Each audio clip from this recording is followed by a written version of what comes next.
McDaniel can't move on it. Now he does. The shot, passing down.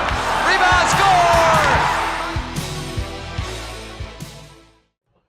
Hey, welcome to the Tone the Crease podcast, where we talk about anything and everything to do with the NHL. Here on a lazy Monday, I'm SJ. That's the co-host, WillyDubz. What's up, everybody? How y'all doing? And basically in hockey, we're pretty much done with the draft and free agency. I don't know, there's a couple of guys who could be signed. There's some offer sheets that could happen. And I think, obviously, there's arbitration still happening. But outside of that, it feels most of the rosters have been finalized for the most part. Fair to say? Yep. I think, again, the free agent part especially, I think that's mostly done. The biggest name I see remaining for that is probably... Would you say it's Roslovich? I'm actually trying to think of all the names. Yeah, Roslovich or I personally, I feel like he was kind of played out of his depth last year, because I don't think Matt Grzelcyk should have been first pairing power play one, but I think in a lesser role he would be really good. Second pairing like an offensive defenseman. Yeah, 100%. So I'd say him or Roslovich would be the two for sure. Okay, so there's two guys still available, but and then there's we'll talk about those two if they sign a little bit, but it's probably not going to take too much time. In an episode, we'll probably squeeze it in at some point whenever they sign. But we're just waiting on them to sign at this point. So, man, there are teams that are fits. I assume at this point though, it's kind of guys. At this point, I assume it's free agents kind of picking where they'll fit best versus more so teams versus teams just seeking them out kind of thing. If that makes sense. Yep, sort of. They probably have multiple offers for what I mean is they probably have multiple offers from different teams. And at this point, if they're all within the same range of ballpark, because it's probably not going to be a long-term deal. You're just kind of looking for the best team fit where you can maximize your value on that next contract, right? Especially a guy especially Roslovich. Roslovich has been on 4 teams in the last 5 years or something like that. Yeah, he's bounced around quite a bit, I think. I would say he's been on Columbus at one point. I think he was with I forget. It was Carolina last year. I think it was I can pull this up quickly here. Let's see. He's played for the Jets, Columbus, Carolina, and now he's going to be on potentially a new team. Yeah. Okay, so he's basically only played. And he played for New York for 19 games. So he's been on. Yeah. Okay. No, I was right. Basically, not 4 teams in 5 years, but 4 teams in. He's been on 4 to 5 teams. 4 teams in a nutshell. Yeah. So in the last So that's what we're kind of waiting on here. Also, I'm waiting for if there's any hilarious offer sheets that lead to any barn fighting or atom bomb level fireworks. I was actually going to say though, the offer sheet last year I think really changed the trajectory of the two teams that were involved. I think was it the Oilers? Oh, 100%. That one gave the Blues a bunch of really good young players, and the Oilers losing the very little depth they had. I guess young and depth, cost controlled young depth as well. Yeah, and then I don't know if you remember. I'll say this compared to offer sheets of the past, those offer sheets now are so much more tame. I don't know if you remember how crazy the Shea Weber one was at the time. Okay, sorry. When you said how tame they are, I remember back in the day. I'm thinking 90s. I remember when you had to do offer sheets in the 90s. You had to offer players and picks, and there was Scott Stevens was and the arbitrator could rule. I remember. I think the Stevens one especially. I think was it when the Caps and Blues. Yeah. Caps and Blues or some stuff. I think basically Stevens was involved. I think the Blues tried to offer Curtis Joseph, but that didn't work. And then they ended up having to lose. Was it Shanahan? I don't know. There was a bunch of guys they had to lose for. Oh no, was it No, I think it was when the Blues got Shanahan. I could be wrong. Anyways, they lost Stevens in one of the offer sheets, essentially. No, but people don't understand the impact of the Shea Weber one. I'm not one of those guys that's pro commissioner intervention, but I legit thought Gary Bettman should have intervened on that one because what happened was. I don't know if people remember. So Shea Weber at the time, now Hall of Fame defenseman Shea Weber was an RFA basically, and Nashville at the time was kind of known as the small market team. They didn't have a lot of liquid capital available, and their ownership situation wasn't as arguably as strong as it is now, right? And the Flyers, if you remember, Pronger left the year before, right? Or sorry, not left. He got hurt. So Yeah, he got Philly the serious eye injury. The Grabovski right. stick that poked him in the eye kind of pretty much killed his career after that. But yeah. So he was bad. They were badly looking for a replacement defenseman because this was a win now team basically at that time, right? They had Giroux who was like at the peak of his career, like, and they had a lot of good players at the time. So what happened was they were trying to make a trade for Weber because they thought that Nashville couldn't afford him. Nashville was not budging because you remember at the time, like, their front office was pretty savvy with David Poile at that time. And then what happened was the Flyers handed him an offer sheet, and the numbers will stagger you. 14 years, $110 million. Yeah, I think $68 million of that was a signing bonus, right? Signing bonus, exactly, yeah. So what's crazy is that would have made him, I think, like the second highest paid player in the league. And the problem was at the time, Nashville was like losing players. I think they just lost Ryan Suter at that. They literally just lost Ryan Suter at that point. So I think they had to. I don't want to say they had to match it, but you can't lose your two best defensemen in one offseason, so they had to match it at that point. So. And the problem was that the team, everyone thought they wouldn't match it because signing bonuses require upfront, like the money has to be upfront. It's not paid over term, essentially. Yeah. So everyone thought that it might not be, everyone thought they might not match it because at the time, again, the Predators ownership group, they might not have had that money available, right? And somebody I think Frank Saravalli, I'm just going to pull this up here, he talked about it where 16.5% of Nashville's entire franchise net worth would have had to be paid out in less than a calendar year. That's crazy. Right? And that was one of those times, like, I thought, personally, the league should have stepped in because, let's say Nashville doesn't match that. Now they're viewed as the team, the small market team everyone can bully. And you're talking about a team that just went to the second round that year, losing both their star defensemen for a fledgling franchise. Like, Nashville wasn't Smashville at that time, right? It's obviously the fan base is a lot stronger now, but back then it wasn't that, right? And so everyone thought Nashville wasn't going to match it because of the 16.5% should as example, and the owners maybe not having the liquid capital available. And then I remember the time because I was like, again, just following what was going along. There were people photoshopping Shea Weber in Flyers jerseys. I saw there were apparently orders for Flyers Weber jerseys online on NHL Shop already. And somehow, I guess they got the Capitals together. Nashville decided to match it, which shocked like everybody. But when I think of situations like that, for example, again, the offer sheets now are at least a lot more tame than that because, again, GMs tried to drop atom bombs at the time. Well, I'll give you another example, too. I think you were talking about the Stevens one from the 90s, but I'll give you the example of this one because this one's kind of like a crazy story and how it all went down. But so Scott Stevens played 8 seasons in Washington. And then he tried to move on, obviously. So he was I think a restricted free agent at the time. So St. Louis gave him a 4-year deal. I think it was only worth $5.145 million, which is a lot back then because hockey players didn't make as much as they do now.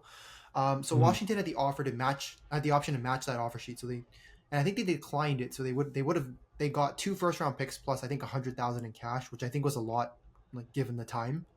And I think what happened was it would have turned into 5 first-round picks if the Capitals did not have a top 7 pick in, I think, the 91 or 92 draft. So that's what happened. Right. And then Stevens only played 1 season in St. Louis, and then St. Louis signed Brendan Shanahan, who was a restricted free agent. So the Devils were supposed to get compensation. But the problem was the Blues still owed their first-round picks to the Capitals. So... And the problem with that is the first round picks became like 5 picks instead of 2 because I mentioned that the top 7 condition didn't get fulfilled. So basically, they had to figure out some sort of compensation between the two teams. Had to figure it out amongst themselves. So the Blues tried offering Curtis Joseph, I think Rob Brindamore, and 2 draft picks, but the Devils were like, "Nah, we want Scott Stevens." So I think this case had to go to an arbitrator, and the arbitrator essentially said, "Yeah, here, take Stevens." And then that's basically... Which is crazy. I mean... Could you imagine a defense with McInnes, Pronger, and Stevens in the 90s? Like, just take that in for a second. I'd honestly be scared. Oh, first of all, I'd be Like, scared. you'd have two horrifying.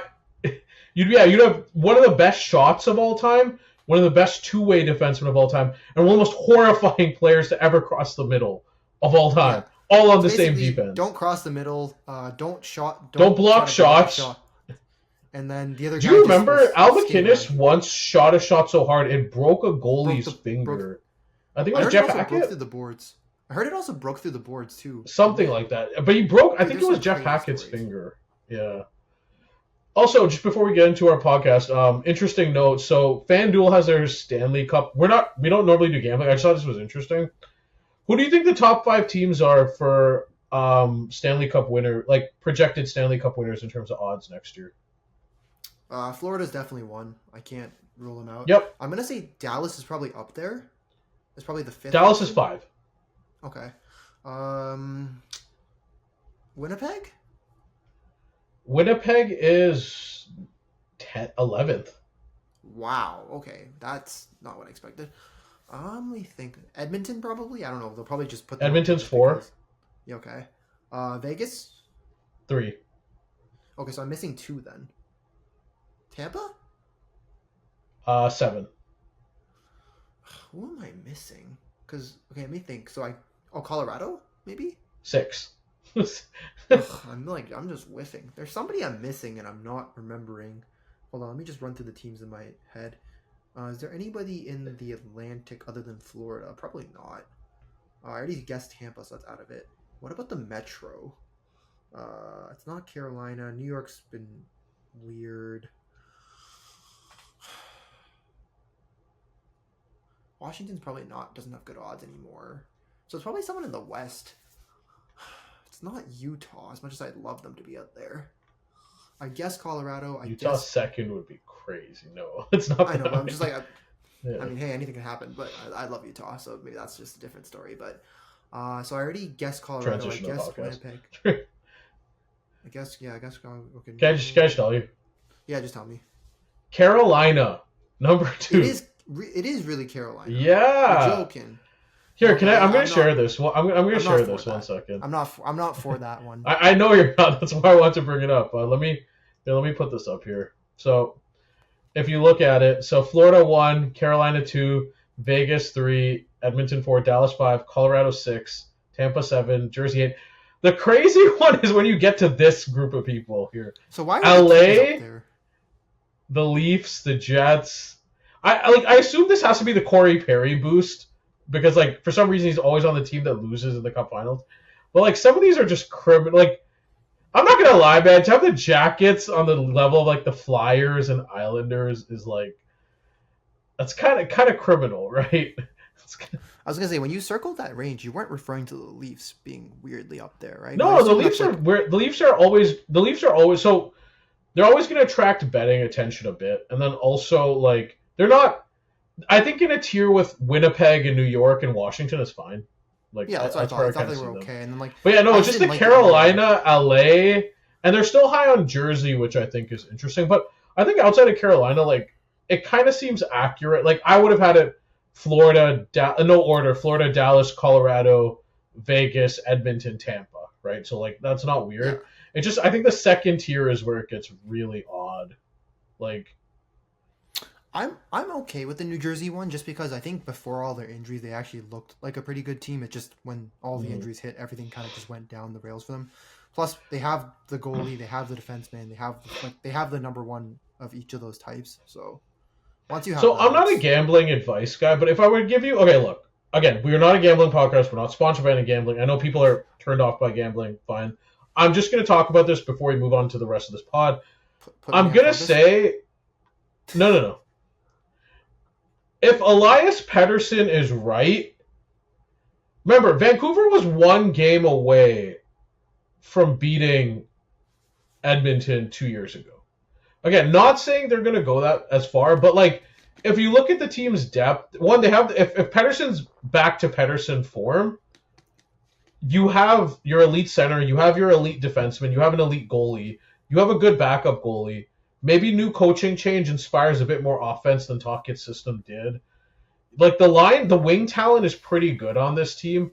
I'm just saying, like, I think Vancouver at the value, if Pettersson's right, in a Pacific division, it's probably the second weakest division in the NHL. Like, could be pretty good. Because I like Utah too. The only issue I have is the division's going to be really hard.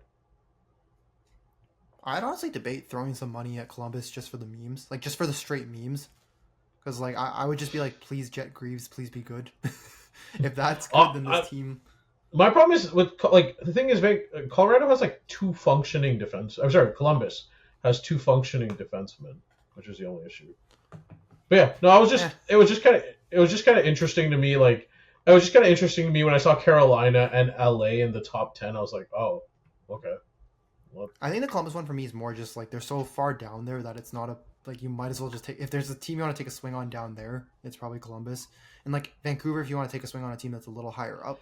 And then I also think because my thing with Montreal is just the lack of center depth will bite them is the only reason. But but St. Louis also isn't bad. But I think if the 6,000 like these odds down here, like for me it would probably be like it would be Vancouver.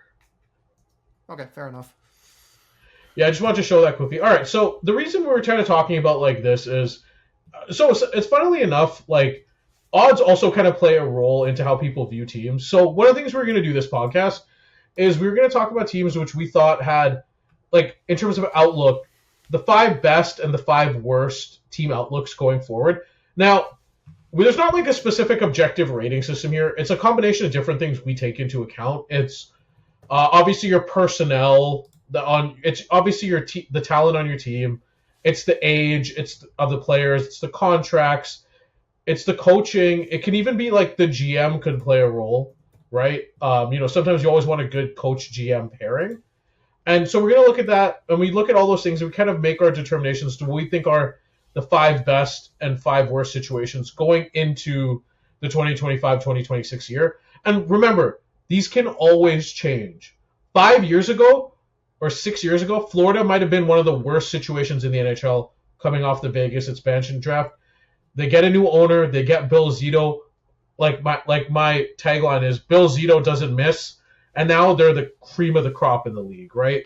If you remember how bad Tampa was before Jeff Vinik got there, same thing. If you look at Dallas, prior when they went bankrupt under Tom Hicks to what they are now, again, it can always change, right? Like, honestly, I would have had St. Louis probably in a bottom 5 situation last year. Now, they're not in my top 5, spoilers, but they're not in the bottom 5 anymore. One offseason can change a lot, right? Also, so I think just because somebody's just to preface too, like when we say 5 best and 5 worst, I guess in the context of the 5 best, just because we say they're the best doesn't mean they'll they're playoff contenders, cup contenders. We're looking at actual team situation and all the factors that SJ listed. It's not whether or not they'll make the playoffs or not. That's not exactly kind of our criteria. Like some of the teams we have aren't probably playoff teams in the 5 best, and there might be a couple teams in the 5 worst we have that might be playoff teams. But it's just how we view the outlooks going forward, basically. Yep. So yeah, we're gonna do good news first here because we like to be a positive podcast. As much as we do shit on things at times, overall, look, I love the game of hockey. So does WillyDubz. Try to be as positive as possible, generally, right? I'll admit some teams. Shout out to Buffalo. Do make it very hard. If you're a Buffalo fan, I feel sorry for you. All right. So number 1, and again, this is a discussion, and then we'll probably rank them a bit closer too. So number 1, I think we can both agree on. Number 1's Florida. No debate. Yep. I mean, there's 2 things we can literally say for them. Best GM in the league, and they basically kept everybody on this offseason. I think they're only losing Rodriguez probably just because they need to sign Semiskevich. Yeah, but Florida's I'm going to talk about Florida a little bit here. So Florida, again, under Bill Zito, he did not miss. It's the nicest mix of a couple things. 1, contract certainty. Everybody is under contract except for Bobrovsky and Tarasov coming up, and Lusterinen, I believe. Oh, no, sorry, not Lusterinen, Mikkola coming up next year. So outside of Mikkola, Bobrovsky, and Tarasov, everybody's under contract. And here's the thing. Bobrovsky's making $10 million Like, he's not going to be making that next year. So either he comes back at a discounted rate and you still have him, and you can use the savings to sign another goalie and sign Mikkola, or you can always, they might try to look for another goalie. But here's the thing: if they are going to go look for another goalie, if there's one GM I trust on the pro scouting front, it's Bill Zito to make that move. Like, if I'm a Florida Panthers fan, anything Bill Zito does, I'm like, he's on such a hot streak, I don't question it. And I know it's weird to like just believe in your GM blindly, but if there's one GM that I think gets the benefit of the doubt for that, it's Bill Zito. But if, let's say they bring back Bobrovsky at a discounted rate, they can basically bring back this entire roster minus, again, potentially Rodrigues. And they'll have them for the next, at minimum, 3 to 4 years before they all decline. All their players are at, like, really good ages. So, like, Verhaeghe's 29, Bennett's 29, Barkov's 29. Jack's 27. Like, Ekblad's 29, Forsling's 29. And then you also have guys who can supplement. Again, Samoskevich is 22, Lundell's 23. And the other thing, too, that people don't really consider with Florida is they have contracts they can trade to make upgraded moves. So the Leafs had the opposite of this problem when they were built under Kyle Dubas, where they had a bunch of guys making a ton of money and a bunch of guys making like near league minimum or not making a lot. So trades became very difficult at certain times because you can't trade off, like, it's hard to find a team to take the high contracts, and then you can't cobble enough of the smaller contracts together.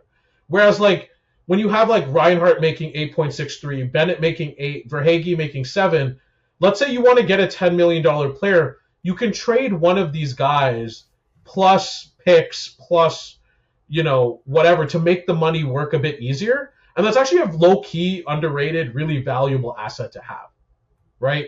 Having all these contracts that are structured where it's not just guys making the max and guys making league minimum. It's everyone kind of structured in different layers in between your team. And then, again, also, they have desirable contracts. Like, you can convince someone to take Verhaeghe at $7 million a year, Bennett at 8, Reinhart at 8.63, Tkachuk at 9.5. There's a slight catch to that. I'm pretty sure they all have no movement clauses, so a little bit. For sure. No. But for sure. But I just mean that option exists, is the point.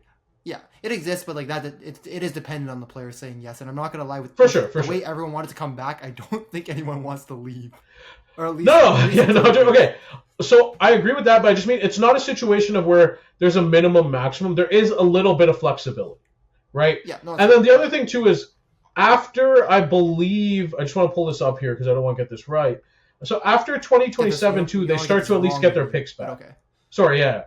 After 2027, they start to have their picks back as well. So they also have that flexibility coming up, and they have a couple seconds they can deal in 2026.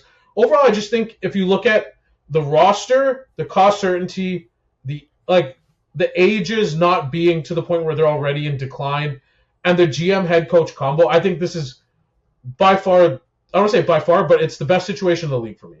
And again, it's a team that has equity. It's 1 to 2 cups. It's been to a final a third time.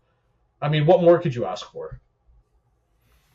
Oh yeah, I keep forgetting they made the cup final that year. They lost. I guess the Vegas won it. Like, it's just, I think it's just so, it feels so far away. I don't know. Maybe it's just time has just passed by so quickly. No, didn't realize, but time does go by quickly. But it's also because I think that one felt so much more forgettable compared to the last two because Vegas just kind of smoked them in 5, right? Yeah. Whereas in this case, like, Florida's looked like the far better team in like the last 2 like cup finals basically.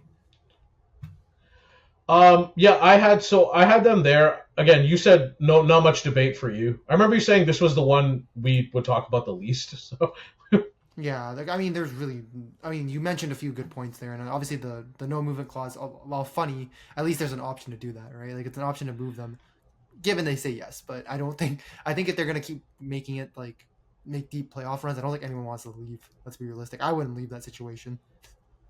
Yeah, no, for sure. All right, moving on to our next. So that's my number 1. The rest, I'm not sure how we're gonna rank, but I think we're gonna have a discussion and then figure it out. I have Dallas. I know this is biased because I'm a Stars fan, but here's my argument for them. Right, 1. Bill Zito's the best GM, but if you're talking about the tier of GM below him, Jim Nill has to be there. The drafting and development under the Stars has been insane under Jim Nill. Like, look at all the homegrown guys on this team. Again, not just including when Jim Nill took over, but just look at the homegrown guys on the Dallas Stars roster, right? Rope Hintz, Jason Robertson, Wyatt Johnston, Mav Bork, Miro Heiskanen, Esa Lindell, Thomas Harley, Ian Bichelle, and Jake Ottinger. Like, that's all homegrown talent. First of all. Second of all, this is a team that's made the Western Conference Finals the last 3 years. Yes, they haven't made a final, but they've gotten as close as a team could get to making the final, right? They have superstar talent in arguably his prime in Mikko Rantanen. They have guys that are pretty young on the roster. So, like, Wyatt Johnston's only 22. Jason Robertson's 25. Mav Bork's 23. Heiskanen's 25. Harley's 23. Bichelle's 21. And Ottinger's 26. So it's a bunch of guys in their prime. And if you're talking about what you want in a roster, I have Heiskanen and Harley as the linchpins of my defense. I have Ottinger and net. And then I also have guys, like I said, Hintz, Johnson, Rantanen, and Robertson. And so to me, it's like, if I'm looking at roster construction, if I'm looking at the GM, if I'm looking at what I have at forward, defense, and goalie, and I'm looking at the age of the players as well, and also, again, not to keep piling on here, there's no horrible contract on this team. Like, I think it's yes, Sagan's literally Matt. I think it's Matt Dumba and maybe Lyubushkin. Lyubushkin, who, like, Dumba comes off after he's expiring this year, and then Lyubushkin's 3.25 is like comes off in 2 years, and then Sagan's 9.85. But, like, again, in 2 years he's coming off as well. So it's like nothing here is really long-term crippling Dallas right now. So to me, this is, I think, one of the, and again, I'll admit I'm a bit biased, but to me this is one of the best situations of the league. When I look at the GM I have that's orchestrating this, I look at the homegrown talent, I look at the drafting and development, and I look at what I have at center, wing, defense, and goaltending, right? Because if you look at a lot of the ranking points too, when it comes to, they talk about top 10 defensemen, top 15 defensemen, both Heiskanen and Harley, a lot of people have in there. If you look at top 10 goalies, Ottinger's there, right? And I don't know, to me it's just like when I look at this roster, I'm very critical of the Stars at times, but like overall when I look at this roster, like a lot of teams just don't have it better than Dallas. Not good. Well, I was gonna say too, like I think at least with the goaltending, like I find the goaltending, like the goaltending is an issue for a lot of the not a lot of the teams at the top, but some of the teams that, like in the good situations have a lot of question marks with the goaltending. I'm not saying obviously Ottinger's like bad or anything, but like there were times where he's faltered and you've wondered more if he's a superstar goalie or just an above average goalie, right? But I think even above average is enough to get this team through, because I think the talent like loaded across like the first 3 forward lines and then your first 2 defensive pairings, I think that's more than enough talent to kind of get the job done. Like I don't foresee like any issues with the team, and even with a guy like Sagan, I think another point I had was even with Sagan's salary on the books, I hate to say this, but last year when he played, he was a point per game player, and then for the other half of the year he was on LTIR. So I wouldn't even call his contract kind of a detriment, because he's either just way too hurt and you just LTIR him, use his cap space maybe to bring someone in like in the trade deadline, or if he does come back and produce, maybe point per game is a little bit of a high expectation, but he can still produce at a somewhat high level. Mm-hmm. That 9.85 million doesn't feel like a burden. Plus, realistically, I don't know if they've addressed it in the CBA this time around. I think they did. At least like come playoff time, I guess they can't just take him off. They have to have some, I guess, the equivalent space I think left before going to the playoffs to actually be able to activate him. But I mean, if it hasn't been addressed, then like you can always just bring him back from the playoffs, and he's just basically a like extra player to have. Yeah, Dallas is around a net, like I think they're a mil over the cap, but literally like they can trade a pick to trade Dunbar, Lyubushkin to anybody and just get under it. So I'm not super worried about that. But I look at this team overall, and like if Matt Dumba with 1 year left at 3.75 is your worst contract, that's not a bad, honestly, like when we look at some of the 5 worst situations, that's not a bad place to be in, really. And like Lyubushkin at 3 points, you just ship him to like a team like San Jose and be like, hey, would you take it? Or Columbus, like, hey, for a second round, yeah, 100%. Yeah, take a second round pick, cool. But overall, I just like the way this roster's been constructed is like again, if it Bill Zito's at the top tier, Jim Nill's just right below for me. And again, they do it in different ways, right? Zito more on the pro scouting, Neil with his team on the drafting and development side. And it's if there's any criticism I have is just the amount of head coaches Dallas has gone through in Jim Nill's tenure. But again, like you can kind of explain that as well. The free agent signings to a certain degree as well, right? Like maybe the Dumba or the Labushkin ones, you'd kind of, I don't want to say you'd want to have them back, or even I guess the Suter one, realistically, because you have to buy him out. But maybe just a couple of signings gone wrong. Yeah, for sure. Again, ain't Bill Zito doesn't miss, right? But overall, I think he's been really good. And then the other thing too is I think when you look at this team, it's kind of primed. It's kind of primed to be. They might take a little bit of a maybe even if they don't make the Western Conference Final, this team's primed to be a force in the West for the next couple of years. And they still have tradable assets in the farm system. They have tradable assets on the roster. There's ways they can improve it as well. They're not like locked in. And they have assets every team would want. Like teams would want a guy like Matt Bork if Dallas was to trade him. Like Essa Lindell, Essa the Suppressa. I was thinking Niels Lundqvist too, maybe even just give him a change of scenery. Because I guess like it didn't work out for him in I think New York. And I don't remember if he was hurt last year. I think he was hurt for majority of the year. I think that's what it was. He was pretty much out for the year. Yeah, so. Yeah.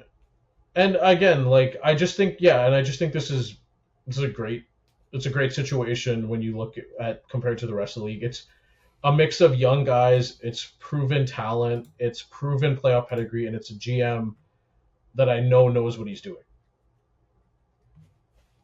I mean, nothing else to say other than that.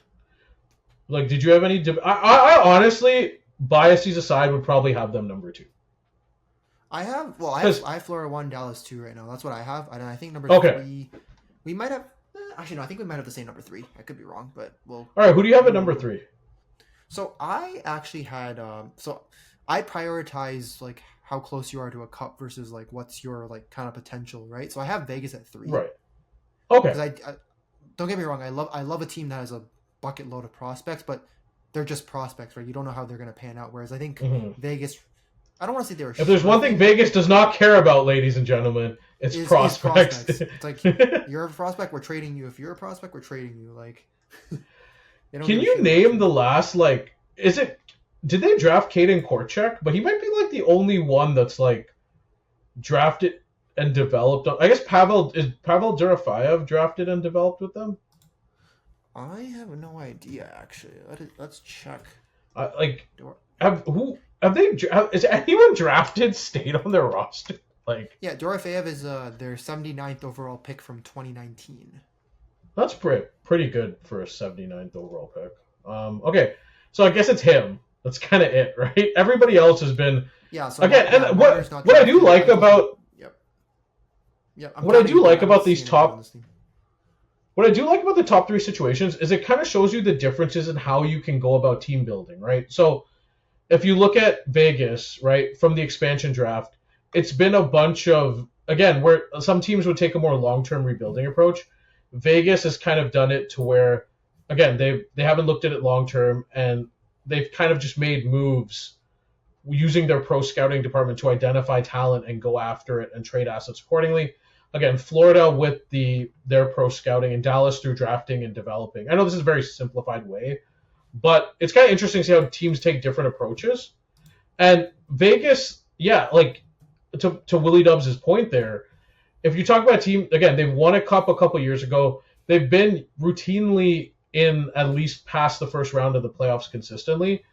The only thing about the only worry I do have with Vegas is maybe some of their guys are getting a little bit older, but they still have Theodore at 29, Marner at 28, Eichel at 28, and they have some young guys to supplement them, right? Like they still have Pavel Dorofeyev, again, Caden Korchak coming in. Like the only roster concern I have is I don't know how good Adin Hill actually is.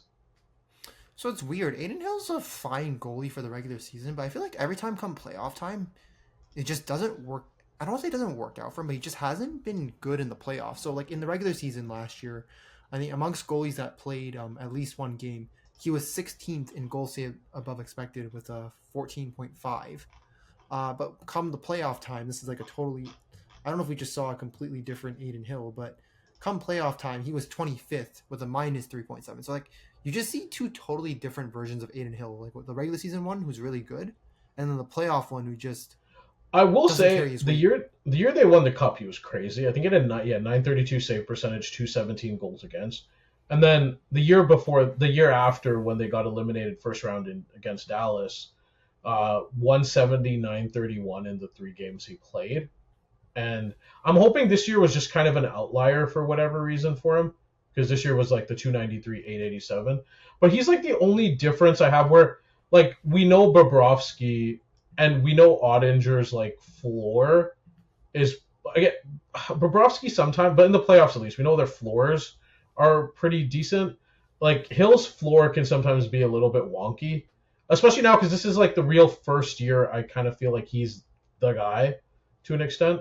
But overall, yeah, you're right. I do like the makeup of this team. Yes, unfortunately, there's not a lot of young prospects in the system. There's not like a Wyatt Johnston or like an Anton Lundell level guy on the team. But this is a bunch of guys in their primes of their careers who are really good players, right? Again, with Mitch Marner, you have a point per game Selke forward. You know all about that. Jack Eichel, obviously a good two-way center who can be a point per game. You have probably the best center. Even Mark Stone is like a point per game Selke caliber, like another point per game Selke. You have 2 point per game Selke caliber forwards. Although Marner's like way more than point per game, whereas Stone's like closer to or exactly at a point per game. And they probably have the best center depth 1 through 3 in the West. Like Hurdle was really good last year, and when you go like Eichel, Hurdle, Carlson, like that, but Carlson is like an overqualified third center. And then the defense too, even though Pietrangelo is out, you still have Theodore Hannafin patrolling one pairing each, with McNabb and Whitecloud supplementing them, and Korchek, who has potential. I think, yeah, overall the roster is really good. I do think, like, I like their depth more than, say, a team like Colorado, which Colorado is starting to really feel like it's, you know, McKinnon, Makar, Blackwood, and not a lot in the surrounding. Yeah. Everyone else, yeah. Whereas, like, Vegas just has, like, I don't want to say, like, I'd be comfortable sending, like, majority of their lines against any other lines in the league. Like, again, like, it's not ideal to have their third line go against somebody else's first line, but you wouldn't exactly feel, I'm not going to say scared, but you wouldn't be like, oh no, we're fucked. Right?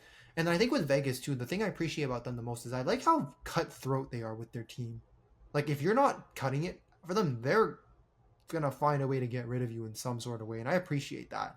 And I appreciate the fact that they're willing just to make moves to, like, make the moves to win. Because they've dealt away a lot of prospects over the years. And, like, obviously some of them didn't work out, which was good for them. But others, like, for example, like Nick Suzuki. Ended up, like, Suzuki is, like, one of the few examples where, like, you know, would they love to have him? I argue Logan Thompson to an extent, too, right? Because they dealt him, and he's been really well, Thompson was kind of on or off. Like, he was good, and then he was okay for bits. I think last year in Washington was when he really picked up his game. But yeah, again, but I mean, trading a really good player, right?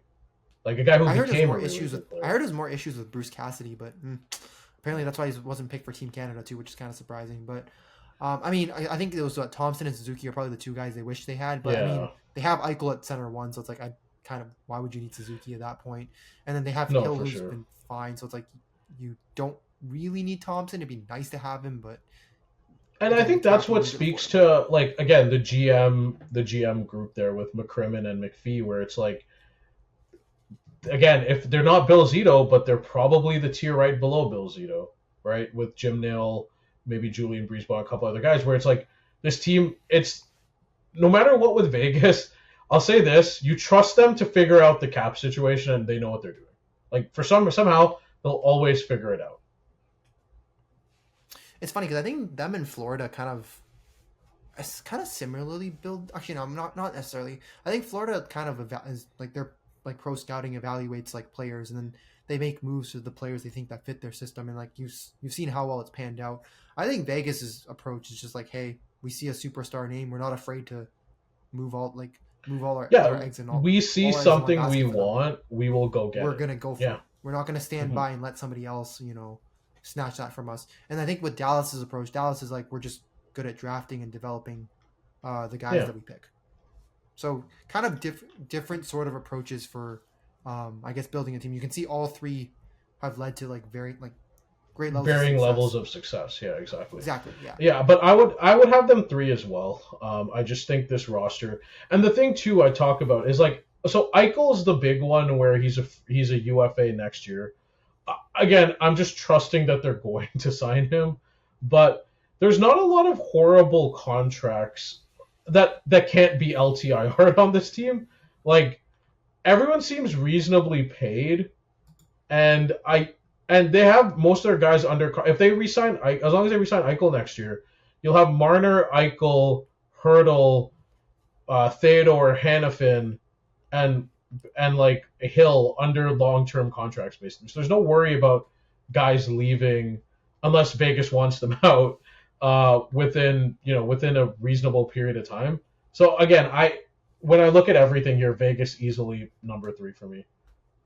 Well, I was gonna say they have a couple contracts that come off the books next year, right? They could probably use that money to re-sign Eichel. Like I think Lally Smith, Brandon Saad, like that comes off the books. I know Dorofeev's an RFA next year, so that might be an issue.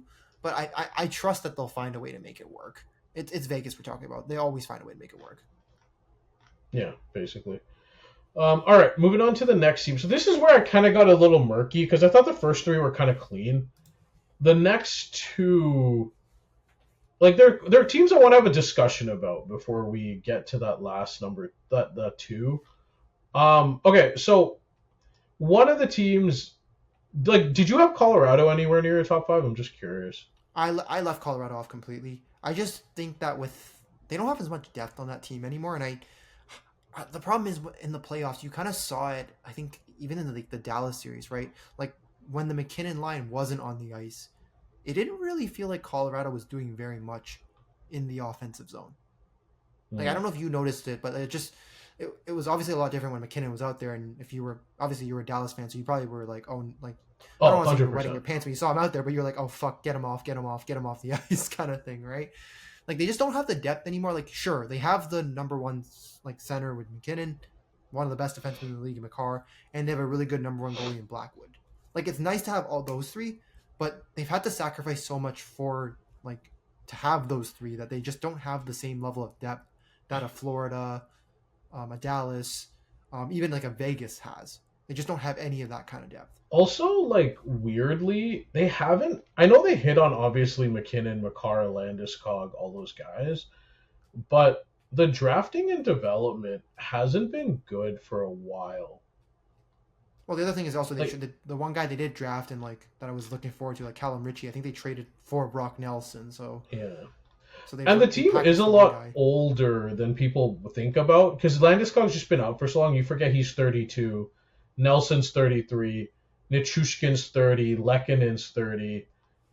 Like their youngest guy right now would probably like that might play a sizable role would probably be Logan O'Connor. He's 28. Well, obviously Cale Makar, but like on forwards would be maybe Logan O'Connor. But like and then Taves is 31. Again, Gerard's 27, but Gerard's lost effectiveness the last couple years. It just kind of feels very like the players surrounding McKinnon, Makar, and Blackwood are definitely in the latter stages, I would say. That's not including Brock Nelson, who's 33 but looks 60. So like, well, I was gonna say too, like even if a guy like Natchez, who they acquired for, I guess for Rantanen, right? He's very inconsistent, and on a team that doesn't have a lot of depth to begin with, you need your best players to be your best players at all times. You can't be hot and cold, like on and off kind of thing. And I guess like again with a guy like Nichushkin, his problem is more he can't stop doing stupid things off the ice. Apparently, just can't lay off the drugs to save his life. And then in the case of Landeskog, he's just been hurt ever since they won their last cup. I'm kind of amazed low key that he actually came back and how good he looked coming back, because most people don't look that good after not playing hockey for nearly 2-3 years. Yeah, no. But even then, like they just don't have that level of depth, like at least forward depth. Even their defense. Well, and the other issue that comes up is like when you're not developing from within, Now you have to sign free agents, and free agents will generally cost more than a guy who's on an entry level deal. And so a issue that's going to come up with their contracts is obviously Natchez is a UFA after this year, and it's not like Eichel where again I have confidence that they'll re-sign Eichel where you're reading rumors about Natchez already being unhappy, which is again look, hey, I'm with Colorado fans. If he's not happy here, where the fuck is he happy? Like I totally get it. But if just those rumors alone always give me a little bit of pause, especially when they traded a guy like Rantanen for him. And he's also going to definitely get a raise over his 6.5 he was making this year. What number that comes in, I don't know. So it's like, you're going to have to pay him or let him walk, which letting him walk would be catastrophic. And then, next year you have to replace some of the depth guys. Like they signed Brent Burns for cheap, which is fine, but like, gonna have to replace Josh Manson, gonna have to replace Burns next year again, and because you don't have those guys coming into the system that are younger, it's a little bit trickier. But yeah, I had them 6th, like just because I think McKinnon, McCarr, and Blackwood are so good that I just had to have. I couldn't not have you in like the top 8, for example. But they definitely have. When you look at it, it's crazy because this team, when they won the cup like 3 years ago. Or sorry, 4 years ago was it? It feels like time's flown. But that team to me, I thought they were going to run the West for the next like 5 years because they had Rantanen, McCarr, McKinnon, like they had Nazem Kadri as their 2C. They had just the depth was insane. I thought this team was what Florida's doing now. I thought Colorado was going to do, and it's the problem crazy. Is they haven't been able to hold on to their depth though. That's kind of been the issue. Is like their depth has just slowly. I don't want to say slowly drained, but it's deteriorated. Yeah, and like and the guys they did try to keep for depth, like Nichushkin, again, like I said, can't stay on the ice or stop doing stupid things. Essentially. Yeah, it's interesting. Like again, this is a team I wouldn't be surprised if they won the cup, to be honest. But it's weird. I don't have them in my top 5. So maybe I'll talk about another team that I didn't have in my top 5 as well. I think this is a team maybe I had 7. I had Montreal at 7 specifically. Like right behind Colorado specifically, so. Okay, I had Montreal 5. You had them 5. Wow. Okay. I'm okay. So we can maybe discuss this a little bit, but with Montreal, I think there's like a bunch of things with this team. I like what they've done with their defense. They have. I think you talked about this maybe in one of our other pods, but they kind of have a puck moving defenseman on each of their pairings. So they have Dobson on one of them, Matheson on probably the bottom pairing, I'm guessing, and then Hudson's probably on first pairing or second pairing, depending on how Montreal wants to. Like play him, so it's nice to have that kind of like puck moving defenseman on each defensive pairing. So that's good. The young forwards, none of them are making crazy loads of money. So like, and they're all like varying levels of good. So Caulfield finally realizing the American sniper part of him. He was always the guy we joked about that should score 50 goals. The best 40 goal scorer to never hit 40 goals. Yeah. Exactly. Yeah. So that was him. So he finally. At least looks like he has a scoring touch. Suzuki is a number 1 center. I don't know where those people are that keep saying he's not a number 1 center. Like they better shut up now because no, like the year-to-year, the last 2 years, the consistency has just been ridiculous with him for sure. And then they have Slavkovsky, who's a little bit questionable, but I mean, I think given what he is, you're fine with the kind of piece he's become. You definitely hope he gets better, but again, I think power forwards. The thing I find with power forwards is they always take a lot longer to develop. Or they kind of have a weird trajectory. But he doesn't play like a power forward. He doesn't hit like a power forward. Like they signed Zach Bolduc, who actually plays like a power forward. Like, but I think that's his problem though. Is that he doesn't play like one, but he doesn't have the talent to play play like a different player type. He's not a sniper. He's not a playmaker. So like, what's weird? You know what's weird? He's not a good net guy. Yeah, that's the problem. He's not physical. That's the problem. But again, like he's not a sniper. He's not a playmaker. Then what else do you want? He's not a good two-way guy. Like what? I'm gonna ask you. Like what else can he be?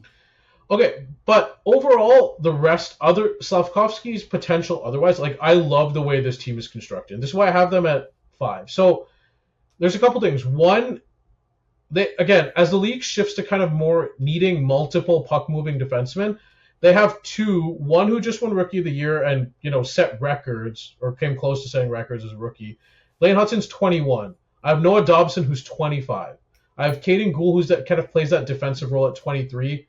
2 of them are locked up long term. Lane Hutson's probably going to get an extension off his RFA deal. I'm good there. Sam Montembeault, okay, people need to like start understanding how good he is as a player. Like, I understand, look, there are holes in Montreal's defense at times, yes. But if you look at Sam Montembeault in the regular season the last couple of years, this past year he was 5th in goal save above expected. Last year, if I remember correctly, so I just got to pull him up, the year before that, as bad as Montreal was, he was still positive in goal save above expected, which, remember how bad Montreal was in 2023, 2024? That was actually kind of impressive. Like, he's been a good goalie the last year, I'd say year and a half, right? To the point where I trust him to be a capable starter, especially as his defense gets better. The other thing, too, with this team is when I look at the core guys age-wise, Suzuki's 25, Caulfield's 24, Slavkovsky's 21, Demidov's 19, Bolduc's 22, Dobson's 25, Hudson's 21. Montembeault's the oldest one at 28. That's the oldest core guy on the team. And I have what like the linchpin at every position. I have my franchise center, I have my franchise defenseman, I have my franchise goalie, and they're all 28 and under. Like, I don't know. Again, look, I was kind of skeptical with the whole when Ken Hughes got hired, but this is a masterclass in construction and how he's done it. And when I look at how long they have these guys for, Suzuki, Caulfield, Dobson, Gould, I have long term. Again, Hudson's gonna be signed into an extension off his RFA deal most likely. I don't really have any bad contracts after 2 years from now, because I'd argue the worst contracts on this team are probably Gallagher and Josh Anderson, and they're done after 2 years. So it's like, there's not bad contracts. I have a good young core. I have a GM that's proven he can make good moves. To me, like, going forward, this is an amazing situation. If I'm a Habs fan, I have to be super excited. One, for once, the Habs actually have an exciting offense. And two, like, look, I've watched hockey since like the 90s. I can't remember the last time the Habs were an exciting offensive team. Usually it's through defense or through goaltending. It's the first time ever in my lifetime the Habs have been an exciting offense. And the second thing, too, is I have a GM I trust to make the right moves with a young core that's just entering the prime of their careers. I think the scary thing about them is their farm system is actually, like, I think top 5 in the league. Like, they have a bunch of pieces that could still kind of come through, like, as time progresses, right? So they have, I think Michael Hage is a forward that could make an impact for them at some point. I think Ryan Bacher was a top 5 pick in his draft here. He's one of their best defensive prospects. I know they just traded Mailloux for Bolduc, but I think that's a fine move for what it is. You upgrade your forward core. Well, Mailloux becomes redundant with Dobson there. With Dobson available. And I think they have Jacob Fowler, who's a very good goalie prospect. So again, if somehow things don't work out with Montembeault, maybe you have another piece there that might work out too. And I think Dobish is, like, again, fine as a backup, right? Like, he's probably more qualified as a backup than, I guess, a lot of the other backups in the league. And the scary part is, like, I feel like the rebuild might have been done a bit earlier because they still have all their picks going forward. So, like, if they do need to make, because the one weakness of this team is a number 2 center, like, even like a Philip Cheadle level number 2 center, for example. Like, I think the one weakness on the team is a number 2 center, but they have both young prospects, they have assets on the roster they can trade, and they have draft picks they can trade to make the moves work. So when I look at everything in totality, to me, Montreal was my number 5. Just slightly ahead of Colorado, but I had Montreal at number 5. So mine was a little different. I think I was a little more enamored with Utah's, like, forward core. So I had them at 5. So that was my number 4. Okay, so I think I know who you. Okay, so I know who you left off because my number 4 is probably. So I had a different team at number 4, but okay, I had Utah I had Utah at 5. I think their forward core, like, I'm, like, completely enamored with it. Like, again, you're a big fan of Dylan Guenther. Like, you've professed your love for him essentially at all times. I'm with you. I love Utah's potential. I love it. Like, I am, like, such a fan. Clayton Keller's, I think, is a capable, like, 80, 90, maybe even 100-point kind of player. Like, he has the potential for that. I know he's not, like, young anymore, but again, he's one of the few guys on this team that can just balls out score. Gunther has probably one of the best young shots. Again, anytime the puck on his question. stick, you worry where he's going to shoot so it. Good. I think Cooley is going to be their I think their number one center of the future. I think they kind of gave him some run with it last year. He looked pretty good in that role, and he's going to get an even more expanded role this year. And I think for them to also add Peterka to that and not having to give up any massive pieces, apart from, I'd probably say Kesselring sucks to lose as a top 4 defenseman, but if you're giving out top 4 defenseman for a top 6 forward, I'm fine with that. And Peterka's consistently put up 50 to 60 points in his first few years in the league, and that might only go up as well. And I think, again, and then a guy like Nick Schmaltz, who's a little bit older, but he's the guy that, it's funny because you never pay attention to the stats. When you look at him at the end of the year, he always has 60 points.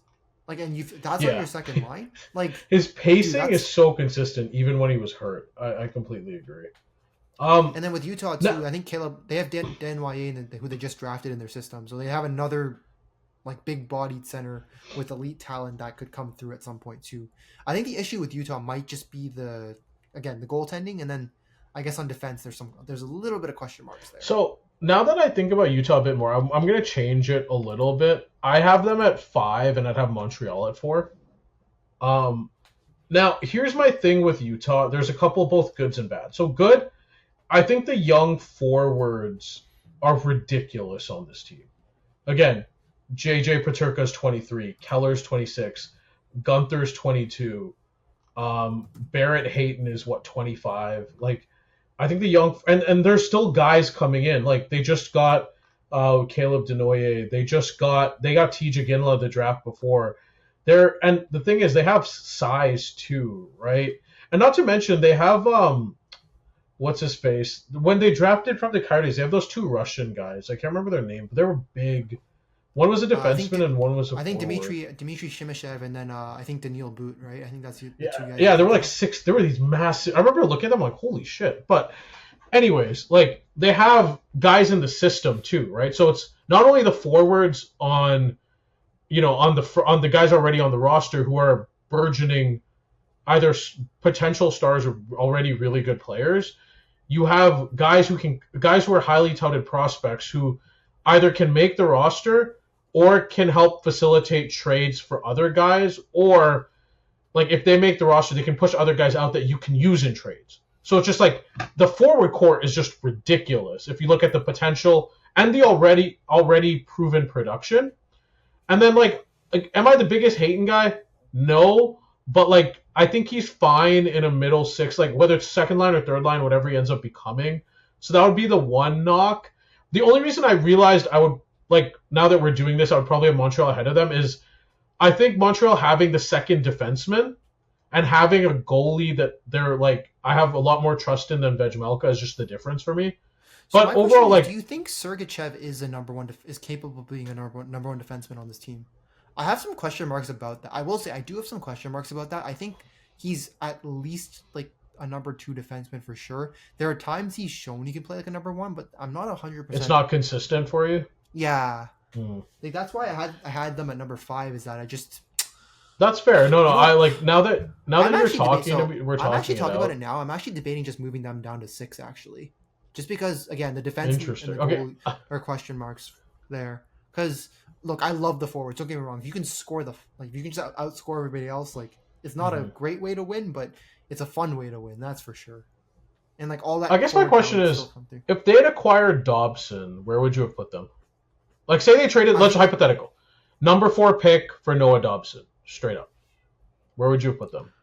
I think they'd be fine as 5 or 4. It really depends, because I do think having that extra defenseman helps. Again, still question marks with the goaltending, and the other thing I have question marks too is I guess with their coaching. I know they've had Andre Tourny for the last 5 years. I don't know how I feel about him as a coach. He didn't win. I will say I think he's a good coach, but what he did to Vejmelka last year was malpractice. The amount of games that too. For a team who I didn't feel was super close to a playoff spot, running him out the way they did was honestly, I'm surprised the NHLPA didn't file a work abuse claim with how many times they ran him out there. But overall, I think with this roster, he's now with the roster that actually has talent. I think he's proven he's at least capable. Where he ends up, his ceiling ends up being, I don't know. But, like, again, to me, I have them at 5 just because I love the forward core. And you can use and the thing is, there's no real bad contracts on the forward core either, right? Like, the highest guy is JJ Paterka making 7.7. But, like, Keller at 7.15 for the next 3 years is such a steal. Like, I think the only bad one I would argue is maybe like Jack McBain at 4.25. I mean, like on the third, guess, like he's not. That's probably the one bad contract. But like if that's your only bad contract, then like I'm fine. I guess you're fine with it. Fine. Like you probably can also just maybe package and like dump it at some point too. Yeah. And I think this team has a lot of assets. Like they have all their picks for the next 3 years. They have 3 seconds in next year's draft and 2/3, which can easily be used to, like, again, maneuver. The only issue is finding that second defenseman in trade. It just seems like it's getting hard to get. Like, I know Dobson went this year, but a lot of defensemen are being signed to extensions. It just seems like outside of going maybe the offer sheet route or, like, you know, making it's just gonna be hard to make a massive trade for a guy because a lot of these defensemen are being re-signed prior to hitting UFA anyway. We also, saw that with goaltending too. The goaltending too with Vejmelka is like I don't know how I feel about Vejmelka because like he was good when he played. I think the problem was again with how many games they played him, they kind of just ran him out of gas. Number one, number two, he's been very on and off the past few years. He is a roller coaster, 100%. Yeah, so it's like if maybe and they don't have a goalie prospect in the system that I feel like comfortable like eventually at least. Wait, hold on. You're not a who's the guy that never played last year? Connor Ingram. Huh? No. They had that goalie prospect, but they never played him. They never. It's not. Oh, Jackson Stauber. Jackson Stauber. You're not a Jackson Stauber guy. I don't know. I mean, I didn't see him play enough, so I can't really make a judgment on that. Like that's that's my favorite thing. I remember reading about him. They're like highly touted prospect Jackson Stauber. The highly touted prospect, the coach refuses to play ever. I remember there was one game, I think, Vejmelka like got shelled. Like I think he made like 40 something saves, and they had a back-to-back the next day, and they still didn't play Jackson Stauber. You know what's worse with this team? They actually signed Vitek Vanacek too as a third goalie. Like, ugh. I don't know why you go Vanacek rather than just playing Stauber at that point, but there has to be something Jackson Stauber did, man. He had to fuck somebody's wife. Like, I have to believe like something like that happened, or maybe he's just like I don't know. Maybe he just doesn't let you sleep on the plane. Maybe he's one of those guys that takes like an air horn and like he has to be doing something. This guy's like to not get any playing time when your goalie, when like again Vejmelka was basically worked to death. Well, the other thing too, I think Connor Ingram had to go into the player assistance program too. So like he basically got the backup role by default because unfortunately like. Obviously, we hope everything's okay with Connor Ingram, but like he had his own, issues that he needed to deal with, basically. But Stauber got the backup role, but to basically just, when people do they basically put him in goalie witness protection. Like Vejmelka had to get hurt. Yeah, Vejmelka had to get hurt for Stauber. Basically, Stauber was like Alex Moran in Blue Mountain State, like never played. I seriously wondered what was going on. I honestly, I'm debating. That's why I'm saying I question Andre Tourney as a coach. I don't know what he's trying to do. The only reason I have them at 5 is 1, at least they have Sergachev. 2, Jersey's a really nice. I think he's a good like second, third pairing defenseman. I think he's fine, honestly, as a second pairing defenseman. But the forward core and the assets are just so good that like I can't just put them lower. Like it's stacked, and again, that's not even including they took 2 guys in the top 5 in the last 2 years. Sorry, TJ Gillen was top 5, top 8. I think top 10. Okay, they took 2. We'll just say top 8. They took 2, or fine, we'll say they took 2 guys in the top 10, 1 in the top 5 in the last 2 years as well, and they're both forwards. So I mean, for me, the forward core alone has to put them at 5 for me. If they ever get that secondary puck-moving defenseman, or somehow, like, if they ever get a defenseman that somehow ends up being better than Sergachev, like, this team vaults easily. And I think this was team's honestly just thinking if they just got a better goalie. I was Yeah. thinking that too. or if they got a good if maybe Vejmelka scales down to 45 or 47, 48 games, Stauber plays like 35. and you get a goalie that can play the other 30, 34, that's capable. This team can make a lot of noise potentially if their forward core hits their potential. But for me, the forward core alone and the assets, I would have this team 5. Okay, so I think after further debate from me, I'm fine with keeping them. I'm keeping them at 6. Utah. Okay, I'll put I'm just gonna Montreal at confirm 4.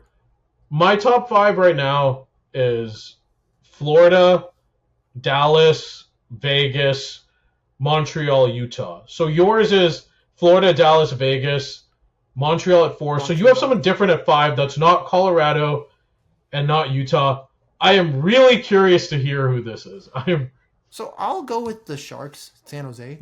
I'm really high on their. Okay. I think they're as a whole. I'm a prospect guy, so I will preface by saying I'm a prospects guy, and I think that as a whole, they have the most well-rounded, prospect core of any team. They're loaded at every position essentially. Now the question is, how well do they pan out? Again, there is the argument. That's why I couldn't have them in the top 5. I'm fine with having them 5. Maybe I'll admit I'm more of a believer than other people are, and again I'm more of a prospects guy, so maybe this is just me, copium kind of thing. But with their prospect core, and I guess the young forwards and young defensemen or young players they have essentially, they have the number 1 center already in Celebrini. He showed it in his first year, and it's rare to see a guy play both sides of the puck as well as this two-way game and have that scoring Crazy. touch. I don't know if you remember that play. Was it against Vegas where he made that diving play? The blue line stole the puck and then got to Smith for the goal. Yeah. I'm like, bro, if he's doing that at 18, I don't know what there is to say. So they have Celebrini as their number 1 center. That's already sorted. You can put Eklund and Will Smith on his wings, and that line is gonna just cause havoc. They can and that's skate, all. they That's can all shoot, 22 and make, under. and they're all. I think Eklund might be a little bit older, but I think Eklund's 22. The rest are 20 and 19. barely 20. Yeah, exactly. I do kind of like the veterans they have on the team. I do really like Toffoli. I think he's a very good second line forward, and at the price you're paying him, he's a kind of a good mentor. You even saw it last year in some of the stuff they did as a team. I don't know if you I think I mentioned this last podcast, but they had a bit of a bet where if they all scored, apparently that. Toffoli would spend the night in their hotel room, and apparently there's a funny photo that circulated the internet about that. So it seems like they're enjoying themselves as a team, so that's good on them. But I do like having Toffoli and Wenberg as veteran presence. I think this team as a whole doesn't have I'd say they don't have very many bad contracts. Can I say, for where this team was 5-6 years ago, post the Doug Wilson era where he gave Mike Greer, if I'm a Sharks fan, compare 5 years ago to now, I would be ecstatic. The amount of bad contracts they had on this roster, and compared to now where there's really nothing on the books. There's literally their entire decor are UFAs next year. And sure, you could say maybe, I don't know, Nick Leddy at $4 million, but who cares? It's a 1-year deal. Nobody cares, right? And if he plays well enough, you can flip him for an asset. Flip him at the deadline. That's what's gonna happen. Their worst two, the two bad things about their cap is, for the next few years they're gonna retain some money for Carlson and Hurdle, right? For at least 5. I think Carlson for the 2 years they've retained 1.5. For Hurdle they're retaining another 1.4 for the next 5 years. So, losing that 1.4 sucks, but probably these next 2-3 years are not very good anyway, so you don't care too much. It might be the last 2 years where it hurts them. And then, I guess with the buyouts too, right? They bought out. I'm surprised they didn't just hold on to Vlasic and let him take the $8 million this year. I guess maybe they wanted to do right by him and let him. I guess if he is going to sign with somebody, maybe they let him sign with somebody, or he is just planning to retire. So maybe they just bought him out for that. But him being on the buyout list for the next 2 years, and him and Jones, I think, are the two you just got to worry about. After these 2 years, that's off the books. And then I guess Couture is probably their worst contract, but he's probably just LTIR, so that's fine because he's just hurt me too much. But so I think the argument for the Sharks, if you're gonna make one, is it's how young and the prospects. So like you said, you have Celebrini, Smith, Eklund, and again, if I'm paraphrasing anything here, tell me I'm wrong. You have those three. You have Misa, who they just drafted number 2, and then you also have Mook, who might maybe be a second pair defenseman. You have Sam Dickinson, who might be a first pair defenseman, and you have other guys in the system as well. And then at goalie, you have Askarov, who's under 25, and then you have Ravensburg, who you just drafted too. Right. Like you just you're loaded at like all the different positions for prospects. Now again, and this does hinge on if they pan out. I think I will say that in preface. And then for sure. I think the other thing too is you look at again future assets. So it's the prospect pool. It's guys like Celebrini and Smith who already look really good. And then it's the idea of like the future assets they have. Like they have 2 firsts next year. They have their first in 2027, first in 2028. They have 2 seconds next year as well. Like there's moves they can make with the assets they have to go get guys. Like the rebuild's still not done as well. Potentially, you probably have another year, maybe 2, as well before they really start making a push. But they could make a move to acquire a guy who could who could push this along. What I do like about their rebuild is they don't sign guys to bad contracts. Like everything's either short term or it's low AAV, right? It's the opposite of what Yzerman did when he signed like Cole, Comfort, and all those guys. Like again, signing John Klingberg to a 1-year deal, no problem with it, right? Like who cares? If it pans out, great. If not, whatever. Also, I'm a believer in Greer. Like I'm a believer in Mike Greer as a GM. Like he's done the turnaround he's made with this team has been incredible. Again, when you can show me bad contracts they had, and some of those moves were unpopular at the time, but you look at the asset management of like, getting a second to take Jake Wallman, then trading him for a first, taking a flyer on Blackwood, then flipping him for a first. Like moves like that show you really smart asset management. Like taking a chance on Philip Kurashev for a short deal, great, right? Like the worst move he's probably made has been like claiming Barclay Goodrow, but like now there's 2 more years on this deal at 3.64, so like whatever. Like most of them, and like I like that he takes swings on guys that had potential and sees if it works out. Like Timothy Liljegren was a swing, right? Let's see if it works out. If it doesn't, we move on. Cool. Nikolai Kovalenko, kind of the same idea. Again, I think Philip Kurashev and Ty Dellandrea are also kind of in that same vein. Former first-round picks who were first-round pedigrees. Let's just see if any of these guys will hit, right? And I do like that they make moves like that because that's a sign. Again, when I look at the asset management, the drafting, like swings like that, like that's what a rebuilding team should do, and I think he does that well. The only reason I didn't have them in my top 5 is it's what have you proven in the NHL level, and outside of Celebrini and Smith, there's not a lot of proven on this roster, and that's the only pushback I have on what they're doing. And like I couldn't have them. I think between you and I think I'm higher on the potential of this team than like you are. I think like it's not that I'm not high on the potential. It's just at the end of the day, like you're a prospect guy. I'm more of a like once you get to the show guy. I just need to see it, and I need to see it more than guys just beyond Celebrini and Will Smith, and like to a lesser extent Eklund. Because right now, like realistically, there is no number 1 D-man on this roster right now. I'd argue there's not even right now. Again, like Mook hasn't shown it yet. You can say there's not even a number 2 on this roster right now. We don't know. Askarov looked good in spurts, but we don't know what he's going to look like with the starter's workload. We'll find that out this year. And then again, right now their number 2 center is Alex Wenberg. Like. I remember you got power play time last year. It's kind of funny. Yeah. So like, do I love the prospect pool? Yes. Do I see this team potentially becoming a force if everything goes right? Yes. Do they have the prospect talent to become a force? Yes. Do they have tradable assets? Yes. Has it been proven at the NHL level? No. I mean, there's a reason if I go back to those FanDuel odds for next year, their odds to win the Stanley Cup are, hold on. It's going to take a while. They're probably second lowest or something like that. I got to pull this up. 1 second. It's going to take a while. Where are we? Second low, tied with the Blackhawks for last. There's a reason, and it's not just when they get to the top, they can say started from the bottom, now we're here. It just, right now, this is not a very good team. So I can't, in good conscience, put them over a team like Montreal. That's just, yeah. That's fair. I think I just keep them again. Like maybe I think for me like Utah, like again, like hasn't like again you've seen how good some of the young talents look, but again I think in the same boat they haven't made the playoffs either. So I think that's why I was a little more willing to keep San Jose in the top 5. I mean, No, that's fair. both bets with young talent, but I will say at least with Utah, like they did look better as a team last year. But I am a little skeptical, I think, about like Utah's the coaching. longer term. Right. Yeah. Okay, I see what you mean. Like there's no clear path to acquire what they need to acquire. Fair.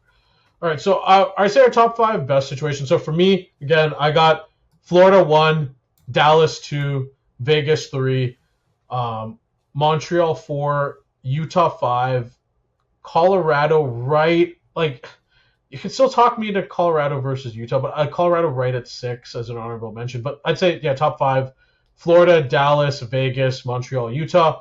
You have Florida, Dallas, Vegas, Montreal, San Jose. Yep. Okay. All right. Now, we did all the positivity, got the power positivity in the earlier part of this podcast. We got to go to the negativity. The 5 bleakest or worst team situations. Okay. Number 1, okay. Oh, you want to go straight to number 1? Let's just go straight to number 1. Okay. My number 1 and there was no contest here. My number 1 was Nashville, and you can't please tell me you didn't have anyone else, right? I was close to putting LA as number 1, but I think at least since they make the playoffs, I was like, okay, fine, Nashville number 1. I think that was literally my argument for splitting those two. For as good as Barry Trotz is as a coach, he's that bad as a GM.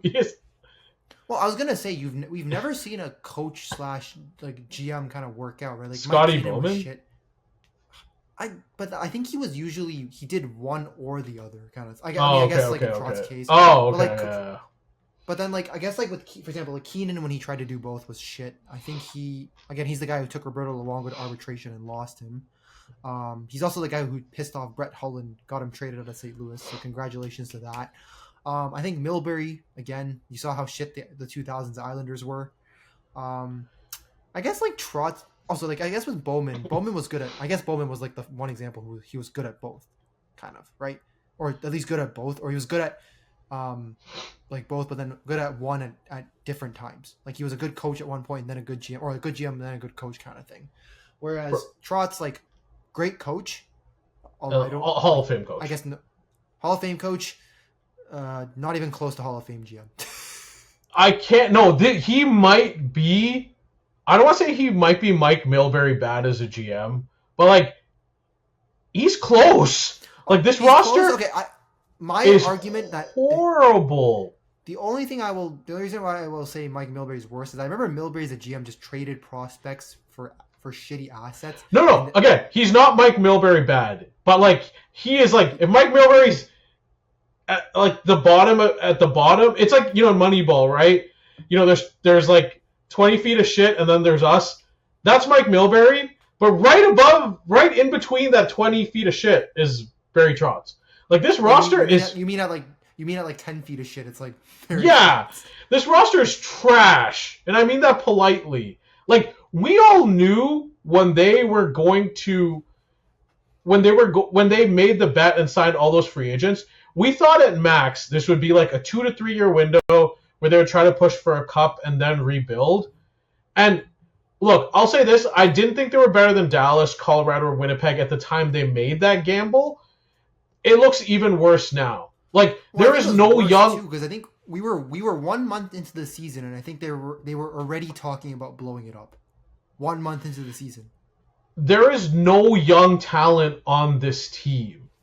You know who the young? Well, do you know who the youngest the youngest core player you could say on this team is? Luke Evangelista. I thought you were gonna say Philip Forsberg. Might be okay, but here, and you know what his role is right now? He's their second line, right wing, basically, according to Daily Baseball. But okay, here's the core ages of these players on this team. Philip Forsberg is 30. Steven Stamkos is 35. Marchessault's 34. Ryan O'Reilly's 34. Yossi's 35. Shea's 31. Saros is 30. And I have all these guys on long-term deals, minus Stamkos. Marchessault's 5.5 mil until 2029-30. Philip Forsberg, well, he's at least good. At least he's living up to his contract. 8.5 mil until 2030. Soros, 7.7 until 2033. Brady Shea, 7 mil until 2031. And again, they traded all their young they traded Askarov away. They traded Tomasino, who's not great, but still something in the system. They have a bottom 10 or bottom 8 farm system, and they finished like what? They were a bottom 5 team in the NHL last year, and this team's just getting older. There's no upside on the current roster, and this team's getting older. Like, I had to look at their prospect system. I think it was it was Matthew Wood and Tanner Molendijk, and I'll preface like the prospect system and talk about it. Their best forward prospect is a guy who got cut from Team Canada as a returnee. Like, I'm going to remind you, it's hard to, like, for example, if you made the team 1 year and you come back the next year, it is hard for you to get cut. So the fact that he got cut says a lot, because that means the coaching staff essentially said, even though you were good enough for last year, essentially, even though you're supposed to be older and better, we just don't want you this year. Like, that says quite a bit. And I think Molendijk, again, a good solid puck-moving defenseman, but that doesn't really push the needle on a team that, like, severely lacks forward talent, because Stamkos had an extreme down year last year. I think, 53 points in 82 games. His 5-on-5 numbers have declined to the point where he's basically just a liability at 5-on-5. Marchessault's numbers have dipped. Ryan O'Reilly's just a lot older. Like, he's not going to produce those first-line, like, center kind of, like, point totals. And Philip Forsberg's the only guy on that team that has any semblance of offense, apart from Roman Josi. But with Roman Josi, I believe he has a health issue of some kind. There's a chance. The thing is, there's like, outside of flipping guys at the deadline, like, you can flip O'Reilly, maybe you can flip Bunting, and maybe Howla for like some pocket change. Like, there is no tradable assets on there. Like, no one wants Marchessault's contract right now. No, and not to mention, it's hard to move these guys. Like, no one wants Stamkos' contract right now. Roman Josi would be tradable, but obviously, again, you mentioned the health issue probably has some scares. Brady Shea is unmovable. Not getting picked up by anybody. Well, also, he has a no movement. He has a no movement clause, so good luck trying to move. And Saros also has a no move clause, but it's like, you're trading him. It would be, I'd say Saros and Forsberg are your two most tradable assets, and again, they'd have to want to leave. It's just like, this team is so, like, for this team to get back to a playoff team, unless these guys have like an out of body experience for 1 year, like, it's gonna be like at least the next GM, it's gonna take them at least 6-7 years. People complained about what Yzerman was left with when the Red went after Ken Holland. It's nothing compared to what like might be left with at the end of all of this. Like, this is horrible. I think I'm just gonna preface this by saying I genuinely feel sorry for the next guy who has to come in and clean this mess. Like, would you argue this is like worse than what the Sharks, like how bad the Sharks were when Greer took over? Would you argue even that to that extent, or that was an issue? But okay, here's the thing: the Sharks made the Cup final the year after when they made that Carlson trade. If you remember, like, the Sharks were like trying to get over the hump badly. Like, they made the Cup final. I think the year after they lost in the second round, if I remember correctly. And then they swung. Or sorry, maybe they made the Carlson trade. Did they make the Carlson trade the year after they made the Cup final? Or was it off-season after they made the Cup final? I honestly couldn't tell you. I can look that up real quick, but I honestly couldn't. But anyways, so, like, the Sharks were off this team that was like, you know, second round, Western Conference final, Cup final, like, consistently getting to that point, and they needed to, like, just get over the hump, right? And Doug Wilson went in for better or worse, and it didn't pan out, and I don't mind that. Like, Nashville, Barry Trotz... This team might not even get to the playoffs next year. Like, for Barry Trotz to make the gamble he made, legit just came after, like, a hot streak where they got into the playoffs. And even at the time they made the move, no one thought they were better than Dallas, Colorado, or Winnipeg. So this is even worse. And, like, the worst part is, they're, like, doubling down. They just traded for Nick Hague and signed him to $5.5 million for the next 4 years. What does this team need Nick Hague for?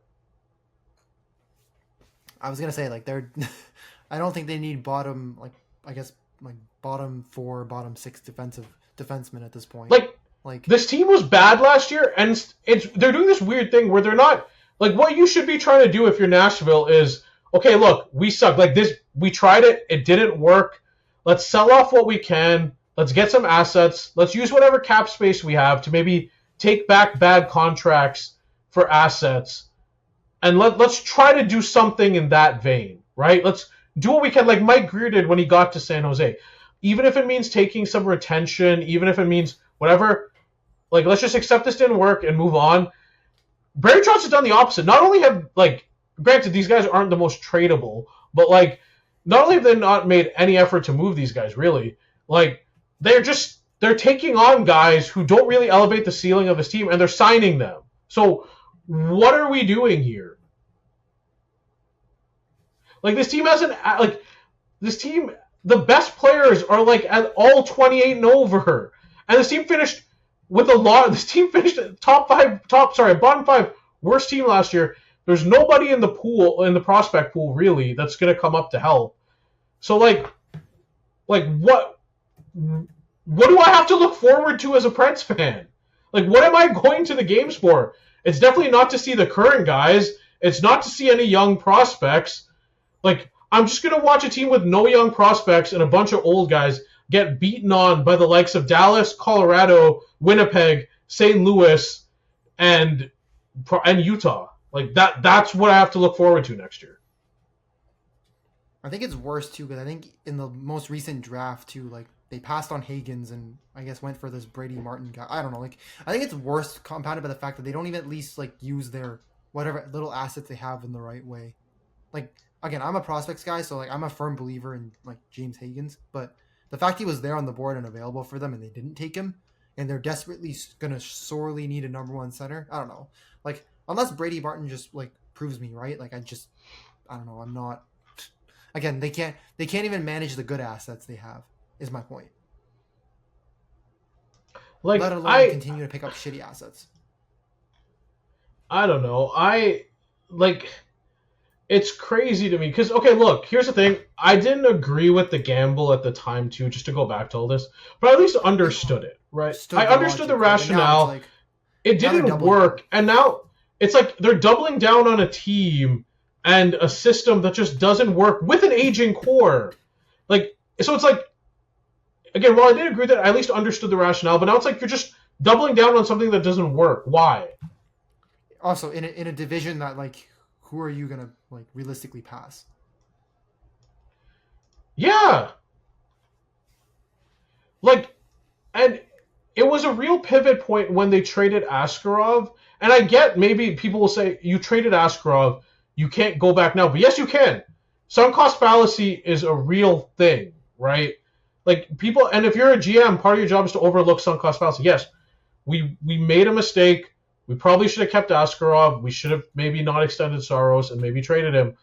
But that doesn't mean you just keep chasing bad money. Like, you can't keep doubling down on what you're doing. It's just not working. And again, it's not going to get better. This is literally the longer that's lost half their life savings gambling, and they continue to try to gamble to win it back somehow. This is the equivalent of... Yeah, no, that's legit what it is. It's the guy who starts, putting liens on property to start, like, paying him. I don't know. I just... This, to me, is, like... I don't know when this gets better or how. I mean, the only, like, small upside is at least they haven't traded picks like San Jose did before Mike Greer took over. That's like now you've jinxed them. Now we're gonna see in like the next like week we're gonna see like some trade where they traded their first round pick for X name. I feel like you jinxed it, bro. But like think of the guys they've gotten rid of too, right? Look, again, I'm not saying Tomasino was any great shakes, but it's like he was a prospect in their system. They got rid of Dante Fabro. They got rid of Askarov. They got rid of like every young player with a pulse on this team. And again, now there's nobody. I think it's worse too because I know Fabro didn't look very good in Nashville, but it looks like at least in Columbus, like he's finally found a home in Columbus. Like he looks like he could be a piece in Columbus, right? And I think same thing with Askarov. Like the problem is you traded him because you were going to keep Saros, and Askarov kind of made it clear that he wanted to go to an organization that he had a shot to actually like start for, right? And like in San Jose, like in the spurts that he has played, like Askarov's looked really good, whereas like Saros didn't look super great last year. So now it looks even worse because like you kept the guy that you thought would be better, but now he's not even playing that great, and now you're gonna watch your young goalie prospect that you basically developed, play well somewhere else. Like I don't know what's a more depressing feeling than that. Yeah, and the scary part is like if you want Saros to succeed, like you kind of want to put a better team around him. Yes, around him, and it's like you're not maximizing his value either. And like realistically, if you look at Yusei Saros's numbers, now if you want to now if you actually want to like go back on the sunk cost fallacy and be like, okay, now we want to trade him because you made him look so bad, like you're gonna get less for him too. Like yeah, and it's weird in 2022-23 he was arguably the best goalie in the league, but now it's you look at it 2023-24 again, negative goal save above expected. This past year it was horrible, but obviously that's part of it comes down to like the team decline. Yeah, but it's just I don't know. This to me is the worst. Like this to me is one of the worst situations, and like I always look at it too is like if I'm a new GM coming in, what do I get? Right? And if I'm a new GM, like you said, this is going to take years to fix. Bro, I would think it like I don't even know where you start. See, that's the problem. The only place you can start is probably by trading Forsberg and Saros. But then after that, the rest of the contracts you have on this team are, I hate to say this, but you probably can't move off them. Like no one's gonna take Stamkos as one. Like Marchessault is like you may find a taker, but you're probably gonna have to retain some salary and like trade an asset to get rid of that. And then say like O'Reilly, you're gonna have to just wait for that to expire. You have shitty contracts for like, I guess for like like Nick Hague that you can't, like you just signed him and now you can't get rid of that. Like I don't know. There's not a lot of. Let me give you an example, and some of the moves just don't make sense either. So okay. Right, but like, okay, let's go back. So again, I don't mind them doubling down the roster. Sorry, I don't mind the initial signing. So Stamkos, Shea, Marchessault, they're the third worst team in the league. Fine, but like at the time, again, didn't agree with it, but understood it. But some of the other moves. So like, for example, they traded away Novak for Bunting, and then somehow Kyle Dubas like fleeced him into throwing in Shen for a 4th round pick too. And then Kyle Dubas flipped Shen for a 2nd and 4th round pick. And then he paid Kyle Dubas a 3rd and 6th round pick to take Cody Glass, who Pittsburgh traded for a 3rd round pick, right? Like, there's some of the moves they make too, even after those initial signings, don't make sense either. Like, for example, if I were to summarize his deals with Pittsburgh, right? Nashville got Bunting and a 4th, and Pittsburgh got Novak, Tomasino, a 2nd, a 4th, 2/3, and a 6th. Basically from trading Glass and Shen, who they got. Like... Fleeced. Essentially fleeced. Right? I mean, it's been... And then I'm not even including buying out Matt Duchene, because that was its own... Have you seen how bad Matt Duchene's cap hit is for this year? It's $6.55 million. And I think they also have Kyle Turris' $2 million still as well. Yeah, so it's like $8.5 million just allocated to people who aren't even playing for you. And don't get me wrong, I'm not saying like their prospects were elite guys, but it's like guys like at least having some young talent, like guys like Tolvanen who they gave away, guys like again we talk about Askarov, we talk about Fabro, just these, and it's just again on an individual basis, maybe not horrible, but in totality, it's led to this roster being old, like basically old, not very good, and not very good for the long term either. Well, I was going to say too, they also have retained salary too that they're dealing with this year. So like $1.4 million from Colton Sissons, another like $0.25 million for Ekholm. So essentially they're spending $10 million on guys who aren't on their roster. And for a team that's trying to double down and like desperately win now, not having that cap space is already bad enough. It's worse when your team is already shit. Exactly. And don't get me wrong, I know Tolvanen was more David Poile. I get that. But it's like, it's just this idea of this team constantly just trading off younger players for no reason. Like, I don't know. It's just tough to me. And now you're watching those younger players like at least like have some varying levels of success somewhere else. Like Tolvanen looked okay in Seattle. at least fill roles. And then Fabro's looked okay in Columbus. Like looked okay enough in Columbus that they actually re-signed him for $4.5 million. Yeah, no, it's frightening to me where again, I just don't know how this team gets fixed. And to me, like, they were far and away the number one worst situation in the league. I don't know if you had anyone close, but I debated LA for a short bit, but I was like, at least they make the playoffs. That was like my sole argument, because like I was looking at LA as a whole, and with all the moves they made in the offseason, they're also doing the same thing where they're doubling down on a team that has essentially no upside. But then my argument at least was like, okay, at least they'll make the playoffs and get their ass kicked in the playoffs. So at least they're not missing the playoffs and having that much salary on their team. But I don't even think I had LA at 2 after thinking about it for a bit. No, I didn't either. But like unanimous number one. I know I've been animated here. Nashville, right? Okay. Nashville. It's crazy. That's even one of the best managed teams in the league to like the worst. Yeah. Right? Like, again, like I said, you can go from being a badly run team to a well-run team. The exact opposite can happen in a short succession. It just takes one GM tenure. All right. Number 2. So this is tough because, like, again, I like this one sucks. I hate doing this because I know why they're here, and they have so much past success that's hard. But like, I had to put Pittsburgh too. And I didn't want to because, like, look, I get it. It's like, this is what happens when your team, goes from basically almost 2 decades of being one of the best teams in the league. Or also having Hall of Fame talent on your team, yes. Yeah, and like, to now, like, I get it, but yeah, this situation's gonna be this rebuild is gonna be really rough. I'll summarize it right now. They're the fourth oldest roster in the league right now, for a team that didn't make the playoffs last year, and they're stuck with a bunch of really, really bad contracts. I think we might have talked about this one in the past, but like Ryan Graves being paid $4.5 million and essentially being scratched for 70-80% of the season says a lot about how much the Penguins want him to play. Like, if they're scratching him and paying him $4.5 million, that says a lot.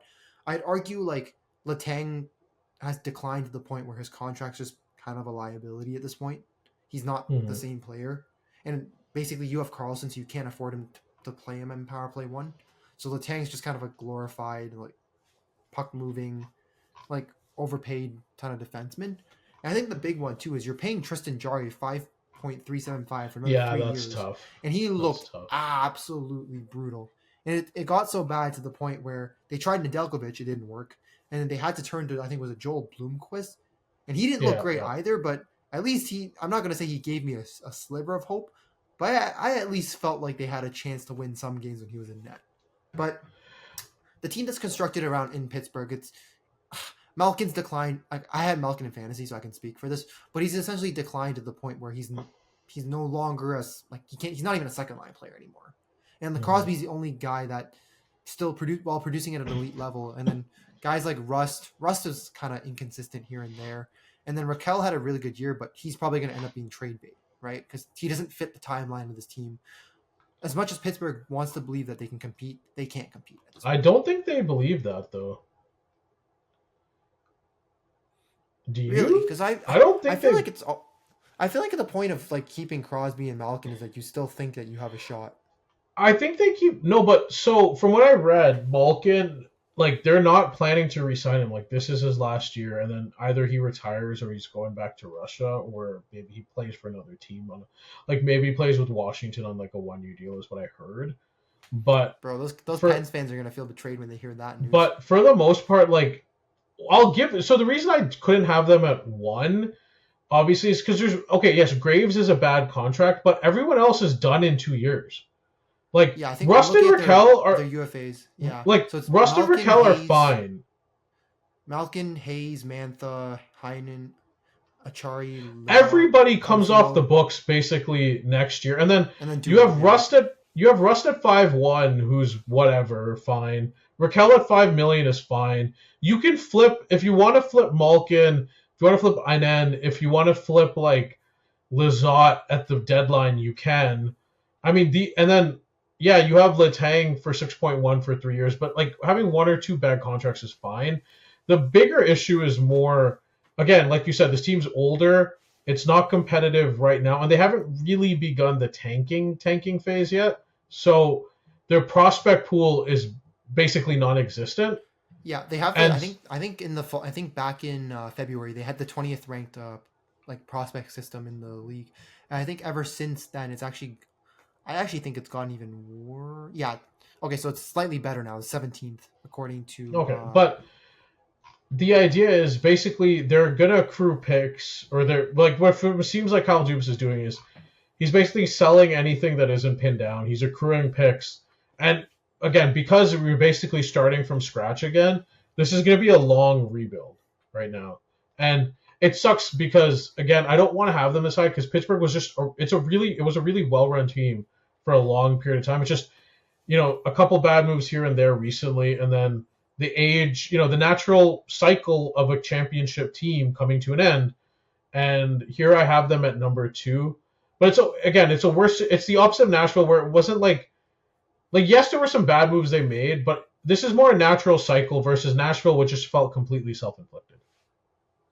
Yeah, I think it was the you when you have Crosby, Malkin still on your roster, to an extent you still want to try to compete while those guys are still sort of in their prime, right? I think the problem is, again, Malkin's fallen off.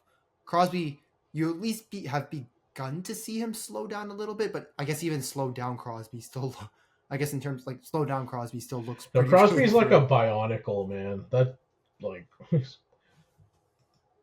But yeah, no, I don't. Around him.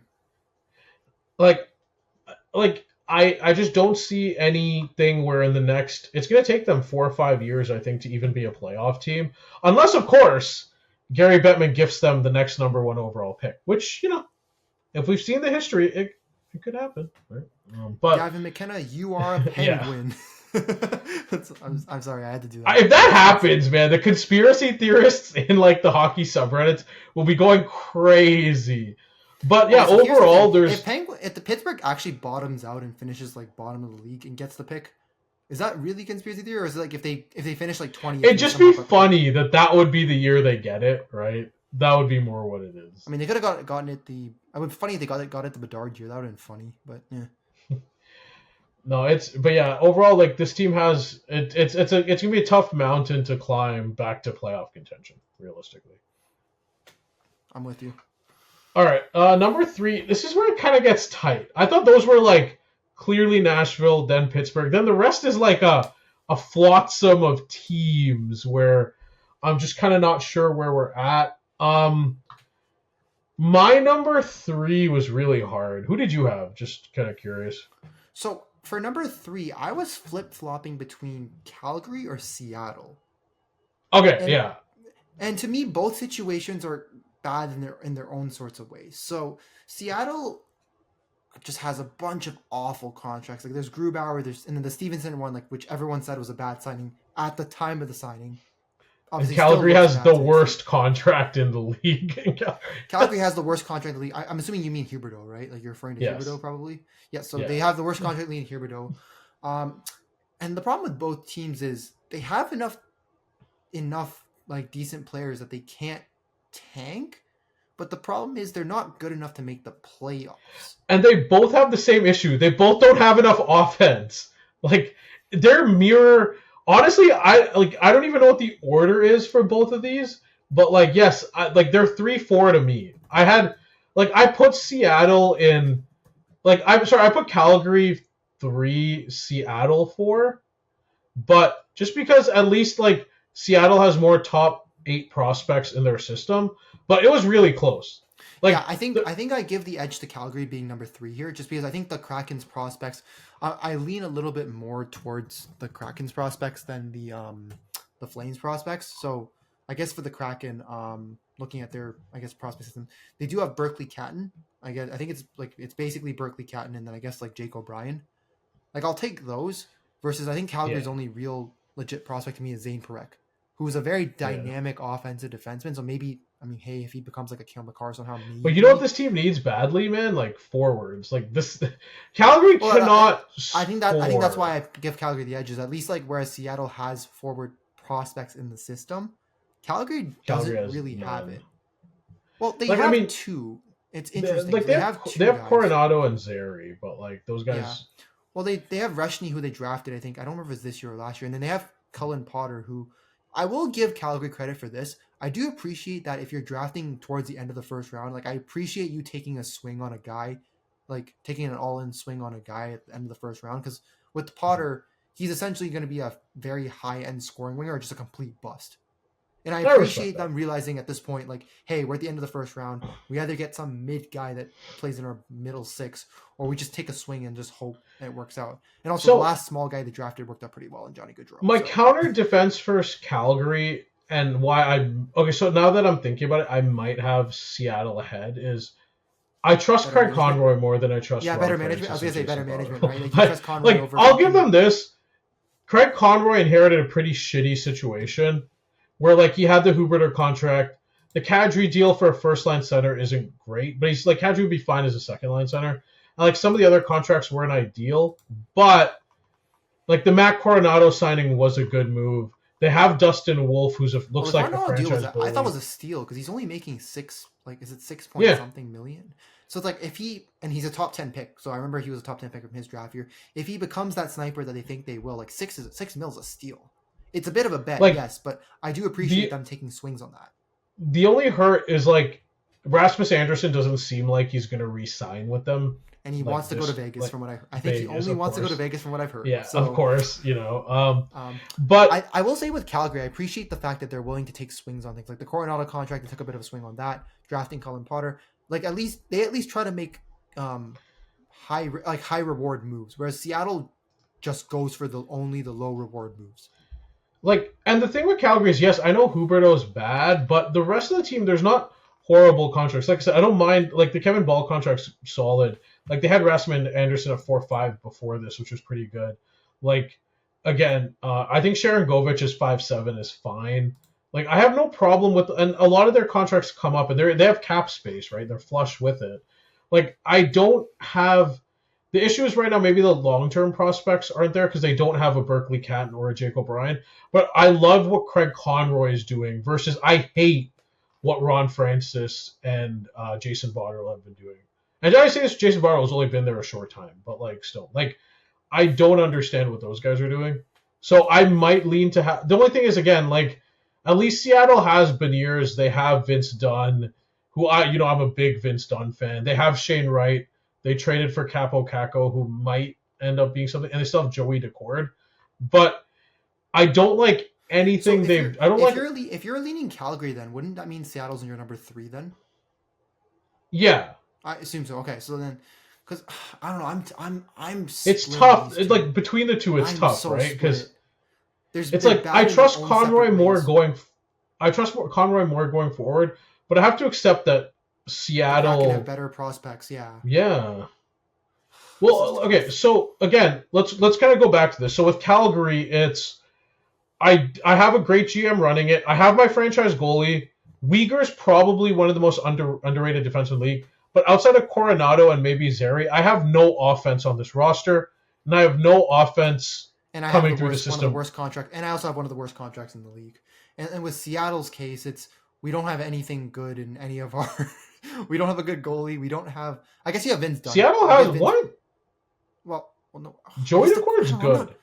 Decord's odd and off. He's very inconsistent, I find. Joey Decord's a good. No, I'm gonna push back on this. Joey Decord's a good goalie.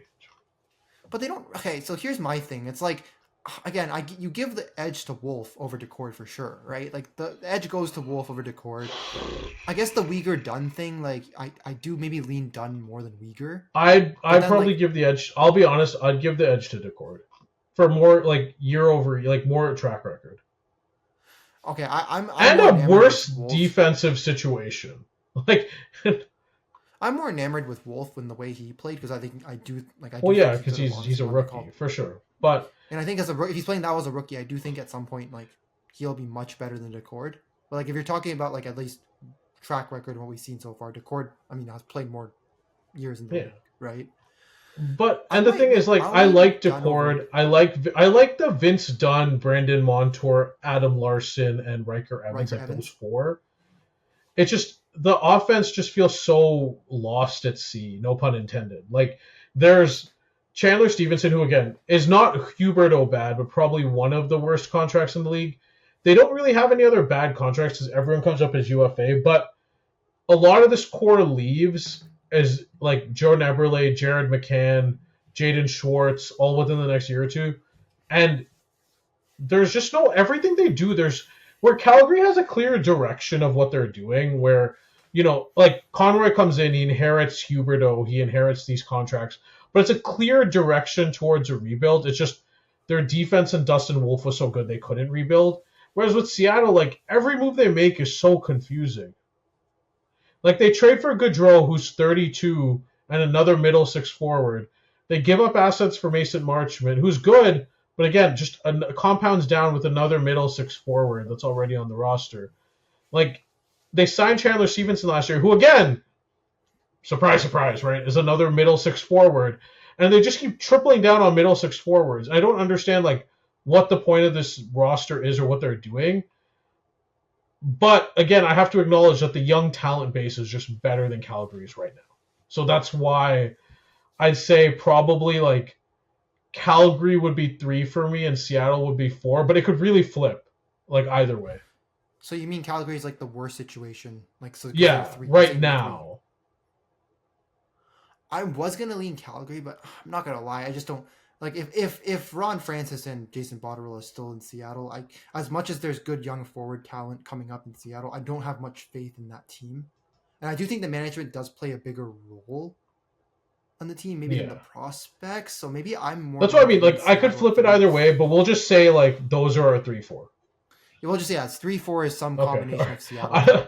And then number 5, I think we both had LA. Yeah, I had LA.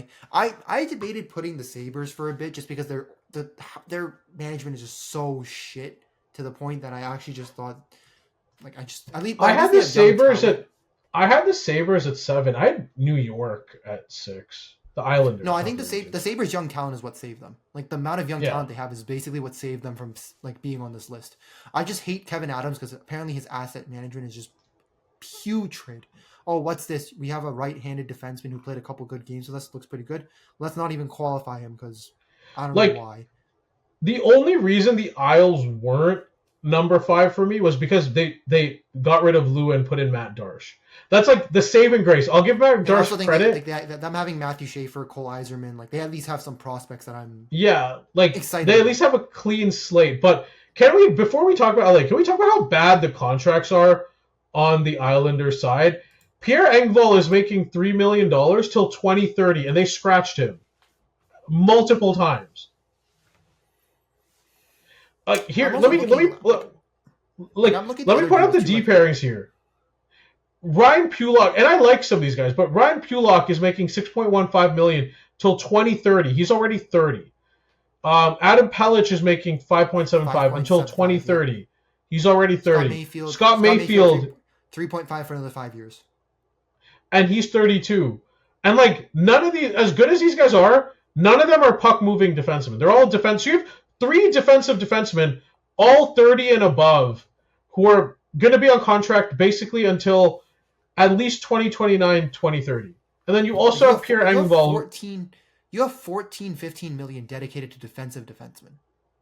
Yes. Like, that's basically what it comes down to. If you want to include Romanov in that too, it's 22 basically. And the worst part with the Romanov one too was you could have just re-signed Dobson and then just, use the money allocated the extra, yeah. Yeah, but no, you decided to double down on Romanov for some reason. Unless Dobson told you he wasn't going to sign and he was going to hold Which would be the only thing.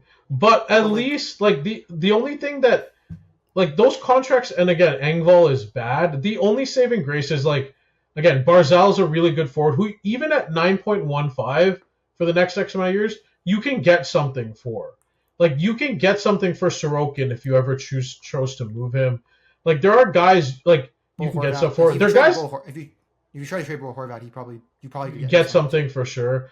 And there are some guys I do like. Like I am interested in Shabanov to see what he can do. Simon Holmstrom had showed some flashes last year. And then obviously, like you said, they have Matt Schaefer, they have Cole Eisman, they have their 2 other guys they took in late first this year.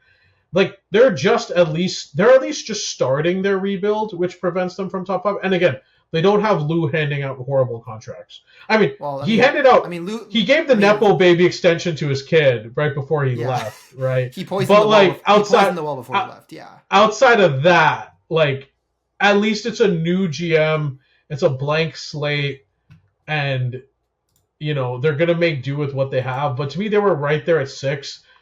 To me, LA is just worse because, like, one, I have Ken Holland who, like, again, if there's anyone who's allergic to doing any moves that are rebuild related, it's Ken Holland. Yes. And 2, like, this team's old. Like, again, they're the 8th oldest roster in the league right now, and I don't. The worst part is you mentioned Ken Holland is like I argue he's a really bad GM at this point because he just doesn't know how to rebuild and he keeps doubling down on something that doesn't make sense. But I'd argue Jim Hillier as a coach just doesn't make sense for this team because you saw him in the playoffs last year. They had this really they were a good defensive team, but when they had the lead against the Oilers, it was just turtle and hope it worked out. Like it looked like he was coaching with his head cut off. But no, for sure. Like, and it's weird because, like I said, they played 2 different styles when they were up. One different style when they were up and one different style when they're down. But my other issue is, like, when I look at the management, is like Ken Holland comes in, he has all this cap space, and we talked about this before. What does he do? I don't mind them signing Kuzmenko because I thought that was good work, but they signed 32-year-old Joel Armia, 40-year-old Corey Perry, 31-year-old Cody Ceci, and 33-year-old Brian Dumoulin. And 32-year-old Anton Forsberg. And it's just this team is old everywhere. Their 2 goalies have an average age of 33 and a half. And they're both UFAs within 2 years. The prospect pool is basically dead on this team, it feels like. So yeah, I think this is a big talking point because they went from having a top 5 prospect pool around 6-7 years ago to having the 26th ranked prospect pool. And the worst part about this is that I think all the prospects that were in that, prospect pool 6-7 years ago, I think none of them are on this team anymore. And none of them turned out. Well, Turcotte's still there technically. But he's more hurt and he's persona non grata, but he does exist. He exists. That's about it. And I guess Byfield to an extent, he's progressed very slowly, but he's not what you've hoped out of a 2nd overall pick. The other problem is the development too. Like Brant Clark should be getting top pairing minutes and be allowed to figure scratch it out. Him. Apparently, they prefer to scratch him. And the worst part about this, I keep talking about this. They had all those right-handed defensemen. They're one of the few teams that were loaded with right-handed defenseman assets. They had Doughty, Spence, Dursey, and Brant Clark.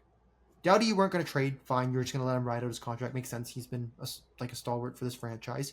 You traded Spence for literally nothing, which didn't make sense. You scratch Brant Clark. I don't know why you scratch a top 10 pick when you need to get younger. And he's good when he plays. And who's the? I think Dursey they traded, which. Yeah. I don't know. But it's not even that. It's the other guys too. They had Matt Roy. They had Sean Walker. They got rid of. They had a good. Yeah. Matt Roy was one of the best penalty killers in the league, and they would let him walk to Washington. They had a great inbuilt, system, and it doesn't. But now it's you're signing all these old over the hill guys when you had internal guys that could have played those roles, and arguably you're not signing them at UFA prices, right? Sure, maybe you're paying a bit more, but they're better players. And then the rest of this roster outside of Byfield and Kempe are old, Kuzmenko, and also Kempe's contract's about to expire, and I honestly think there's rumors he's probably not going to come back. If they don't re-sign Kempe, this roster's cooked because I don't know where you're generating offense from the rest of this roster. Well, I'll be honest. If I'm Adrian Kempe, I don't want to come back to this roster. Kempe will be sought after too. Yeah, there's gonna be a lot of people. He's probably thinking I can go somewhere better. And also I hate to say this, but the LA Kings don't have the same allure as the LA Lakers or the LA Dodgers. Mm-hmm. So why would I want to stay on a team that's not attracting good talent, or signs a bunch of old grizzled veterans, and we still can't get past the Oilers to save our life? What is the upside on this team? That's the thing, Yay, right? I get first To 5 minutes. Sure, I can go somewhere else for that. Yeah, to me, it's one of the worst situations in the league. Like, you're not taken serious. Like, you make the playoffs, but you're not taken seriously as a playoff team. You've lost to the same team every single time the last 3 years. And, like, your core players just keep getting older. And outside of Byfield and maybe Clark, there's no young talent on the horizon to come supplement this team. Everybody else is just older. And there's going to be a real problem next year where, Kopitar's a free agent, potentially. Kempe is a free agent, possibly. And it's like, okay, let's say you sign Kempe to a long-term deal and you sign Kopitar to a short-term one.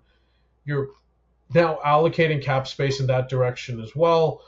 Like, it's just a tough spot to be in. And then, not to mention, a year from now you have to replace two goalies who are going to be 37 and 34. And there's no one on the horizon coming to help. So, like, what's the plan here?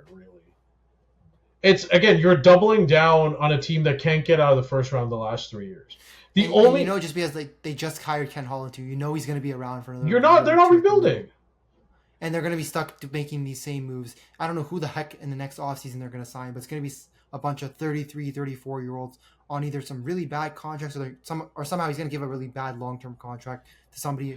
If there's one thing you can count on Ken Holland for, it's giving out a bad contract. Every offseason, you can always count on it. Whether that's to someone on your own team or to someone that they're getting in free agency, it's going to be a bad contract. Because if you remember the Ken Holland era in Detroit, he handed out a lot of like bad contract renewals to a lot of his Red Wings players, and then also doubled down with a lot of bad free agent signings too. Steve, do you remember like some of those contracts were horrible too? Steven Weiss, Franz Nielsen. I don't know if people remember how bad some of those Red Wings contracts were. And then the Luke Glendening, the Justin Applicator, the internal one too, like Justin Applicator.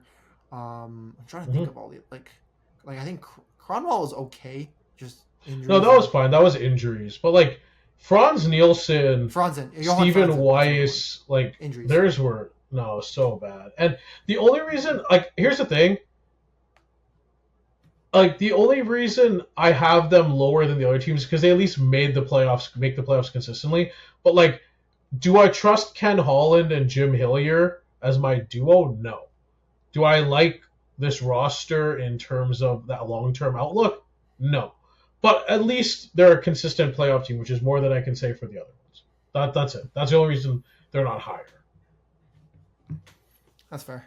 So I think our 5 right now is in some combination of basically Nashville with the speeding bullet is 1, Pittsburgh with the speeding bullet is 2, Calgary, Seattle, it's a 3-4.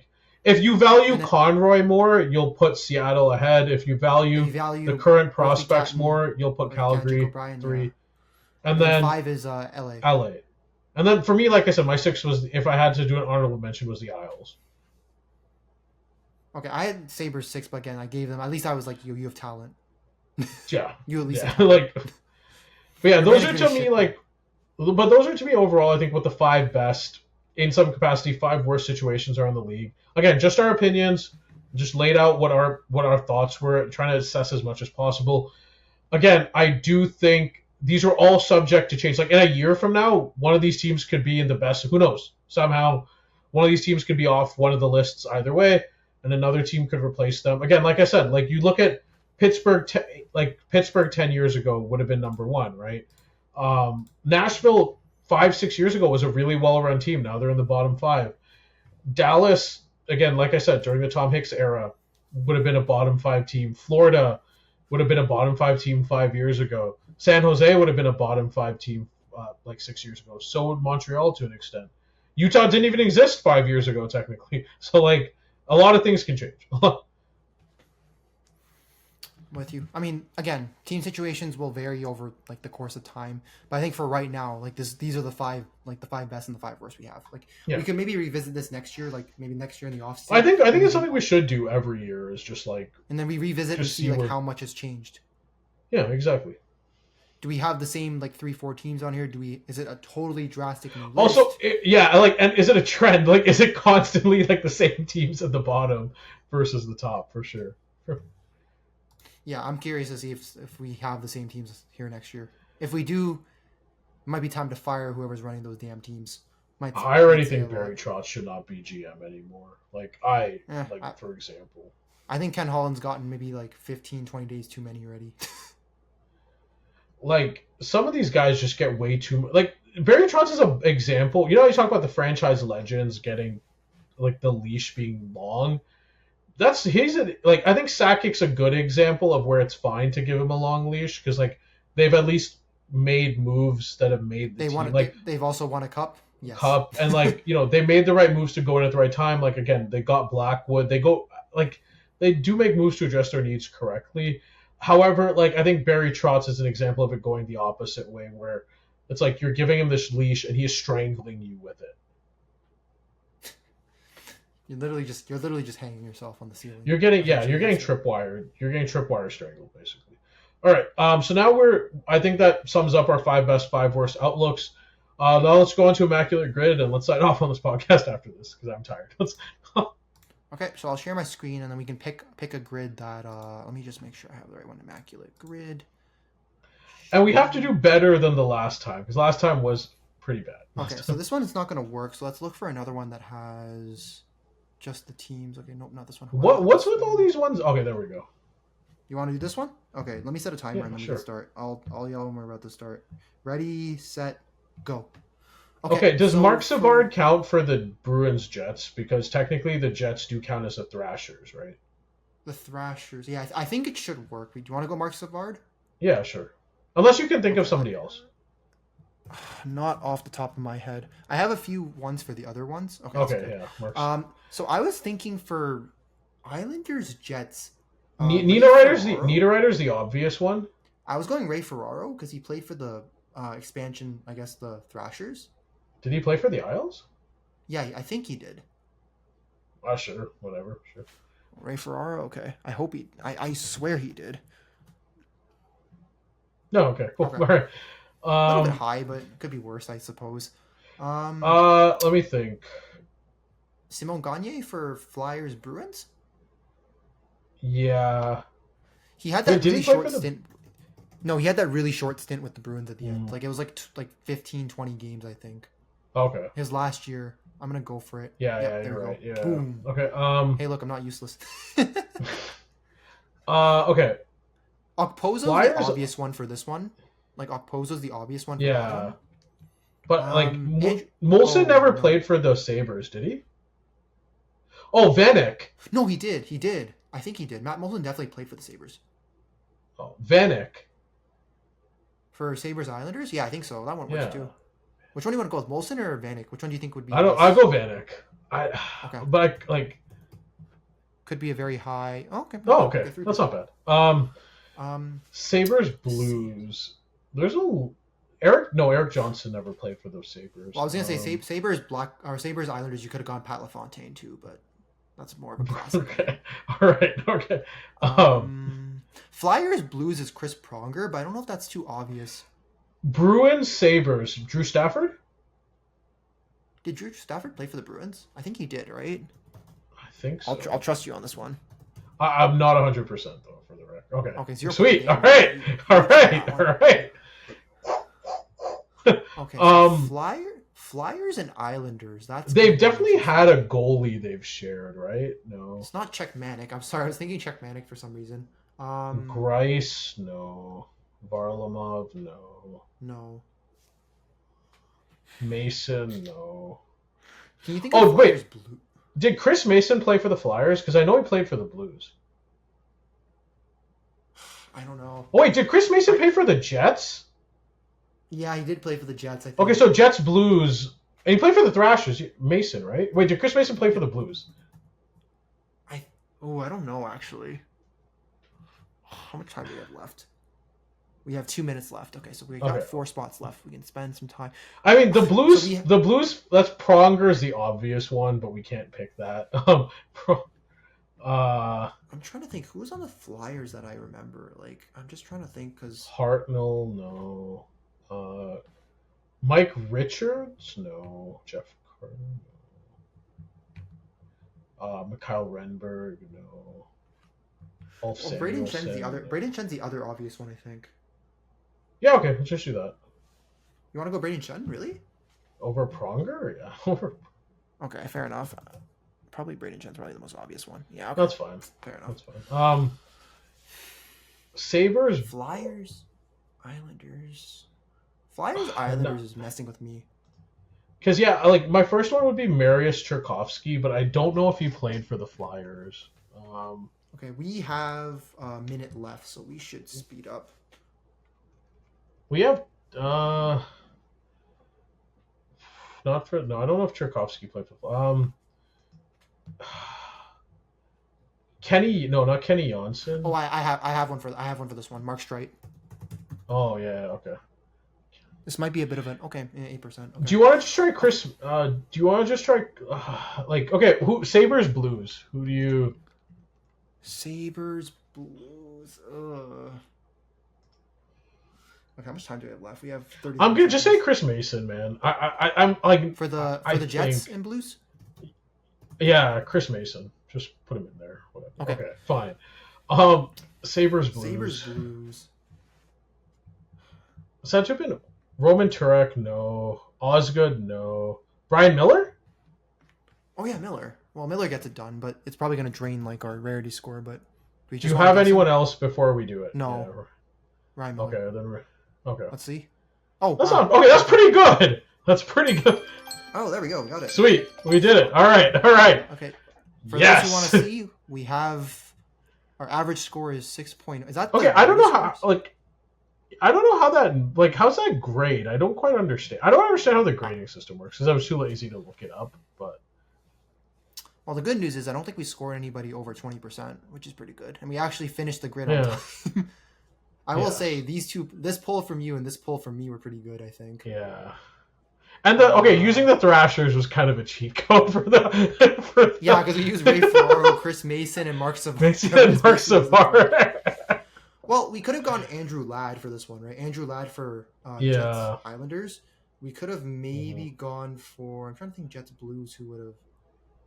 And then Jets Bruins. There's probably someone from Jets Bruins, but I can't remember exactly. I guess.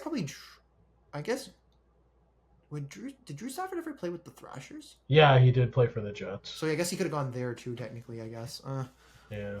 So Pronger was there. I'm kind of curious about Flyers Blues. I am curious to see who the other names are. I won't be able to share this on screen just because I'm sharing by tab and not Chris Pronger, Rob Brindamore, Braden Shen, Adam Oates, Steve Duchesne. Rod Brindamore? Yeah. That's interesting. I didn't know that. He played 2 seasons for the Blues and then 9 seasons for the Flyers. Oh, interesting. Cool. Go to Isles Flyers. Okay, Isles Flyers. Did they share any There's goalies? Oh, apparently they shared a bunch of them. Holy shit. Chris Terreri? Ron Hextall, John Van Beesbrook, Martin Biron are the first 3 I can see. Who else? Did Chris Terreri play for Chris Terreri? Did he play for both? No. So Michael Neuwirth, that was an option. Jeff Hackett, who you actually mentioned earlier in this podcast. Yeah. Garth Snow. Oh yeah, I forgot about Garth Snow. Yeah. That was kind of the obvious one. I just realized because I remember he used to fight a lot, and then I guess Tommy Soderstrom. I guess that name sounds a little familiar, but not too. All right, cool. Well, either way, I think we redeemed ourselves from the last one. We had Mike Sillinger. We always forget to use Mike Sillinger somewhere, but. We could have just tried that whenever we're struggling. Yeah, but overall, I think that was pretty good. Overall. Yep, so I'll stop sharing. And then, there you go. All right, sweet. So we redeemed ourselves from last time. And yeah, that's pretty much the end of our podcast. Again, thanks for tuning in. We just went over our 5 best and 5 worst team situations and redeemed ourselves from the last Immaculate Grids, which were pretty horrible, to be honest. So appreciate you guys tuning in. Later this week, we're going to do our first fantasy off-season podcast. I know this is something Wilson likes to talk about a lot more, so I'm more the fantasy guy. Although I think it's funny because I think you've won. He's still trying to beat me in fantasy hockey, so you know. Shut up, man. I'm just kidding. I'm just playing with you, but Hey man, I won. I got first in the league. I got. I know. It's just funny in the playoffs, like every time. Yeah, my team just improved in the playoffs apparently. Ugh. But yeah, we're gonna do our first fantasy stock up, stock down. Just kind of talk about after all these moves have been made. Certain guys will downgrade and upgrade based on what happened, based on where they were last year, and kind of talk about some of those guys, like where you can take them, what kind of value you can expect, kind of thing. And we're gonna try to do it maybe like a once a week thing in the off season where we do talk about the fantasy side. We'll probably rank some of our we'll probably do a tier list at some point as well, beginning of the off season, because we really kind of want to dive into the fantasy part more. I also kind of want to do Well, also I was gonna say it'll help us too for our fantasy prep going. Yeah, exactly. Too. I think it'll better help us too because like. Maybe you and I will be like 1-2 in our league. It'll be kind of funny as we watch other people struggle. Hopefully that'd be the case. But I think I'm down a first round pick this year again. So ugh. And I also kind of want to talk. I also kind of want to do a beginner like an intro to fantasy hockey in a way of like what you should do when you begin your when you start like the beginning of the season prior to the draft. What you should be looking for players. What you should be looking for your league settings. Like. Stuff like that, like just how to approach fantasy hockey. Power play one deployment. Sure, just how to approach like the draft, just how to approach how you value players, and so on and so forth. So we're gonna do a lot of that, and again, it'll help us as much as it'll help you guys. So it's not us just spouting bullshit like Yahoo's Fantasy Analyzer, where they'll tell you to sit your best players and cut your best players for worst players. Or like the trade analyzer, you should trade this guy for this guy. And no, my favorite thing is Yahoo's recommended pickups. Or like they'll be like, buy low on Connor McDavid. It's like I don't know anybody who is who's gonna trade him for a low value. Oh yeah, I'm totally trading my barely point Connor McDavid for Mikko Rantanen, like great. Thank you, Yahoo. But yeah, we're gonna do that a lot more. We're also gonna post a lot more as well, so there's that as well. Again, hope you guys tune in because the summer's sports never sleeps. Even in the summer, it's like Wall Street. And now they're just toeing the crease. And exactly. So for us, I'm SJ. That's WillyDubz. We're signing out. I gotta get to bed. I will catch you guys later. Bye. Peace.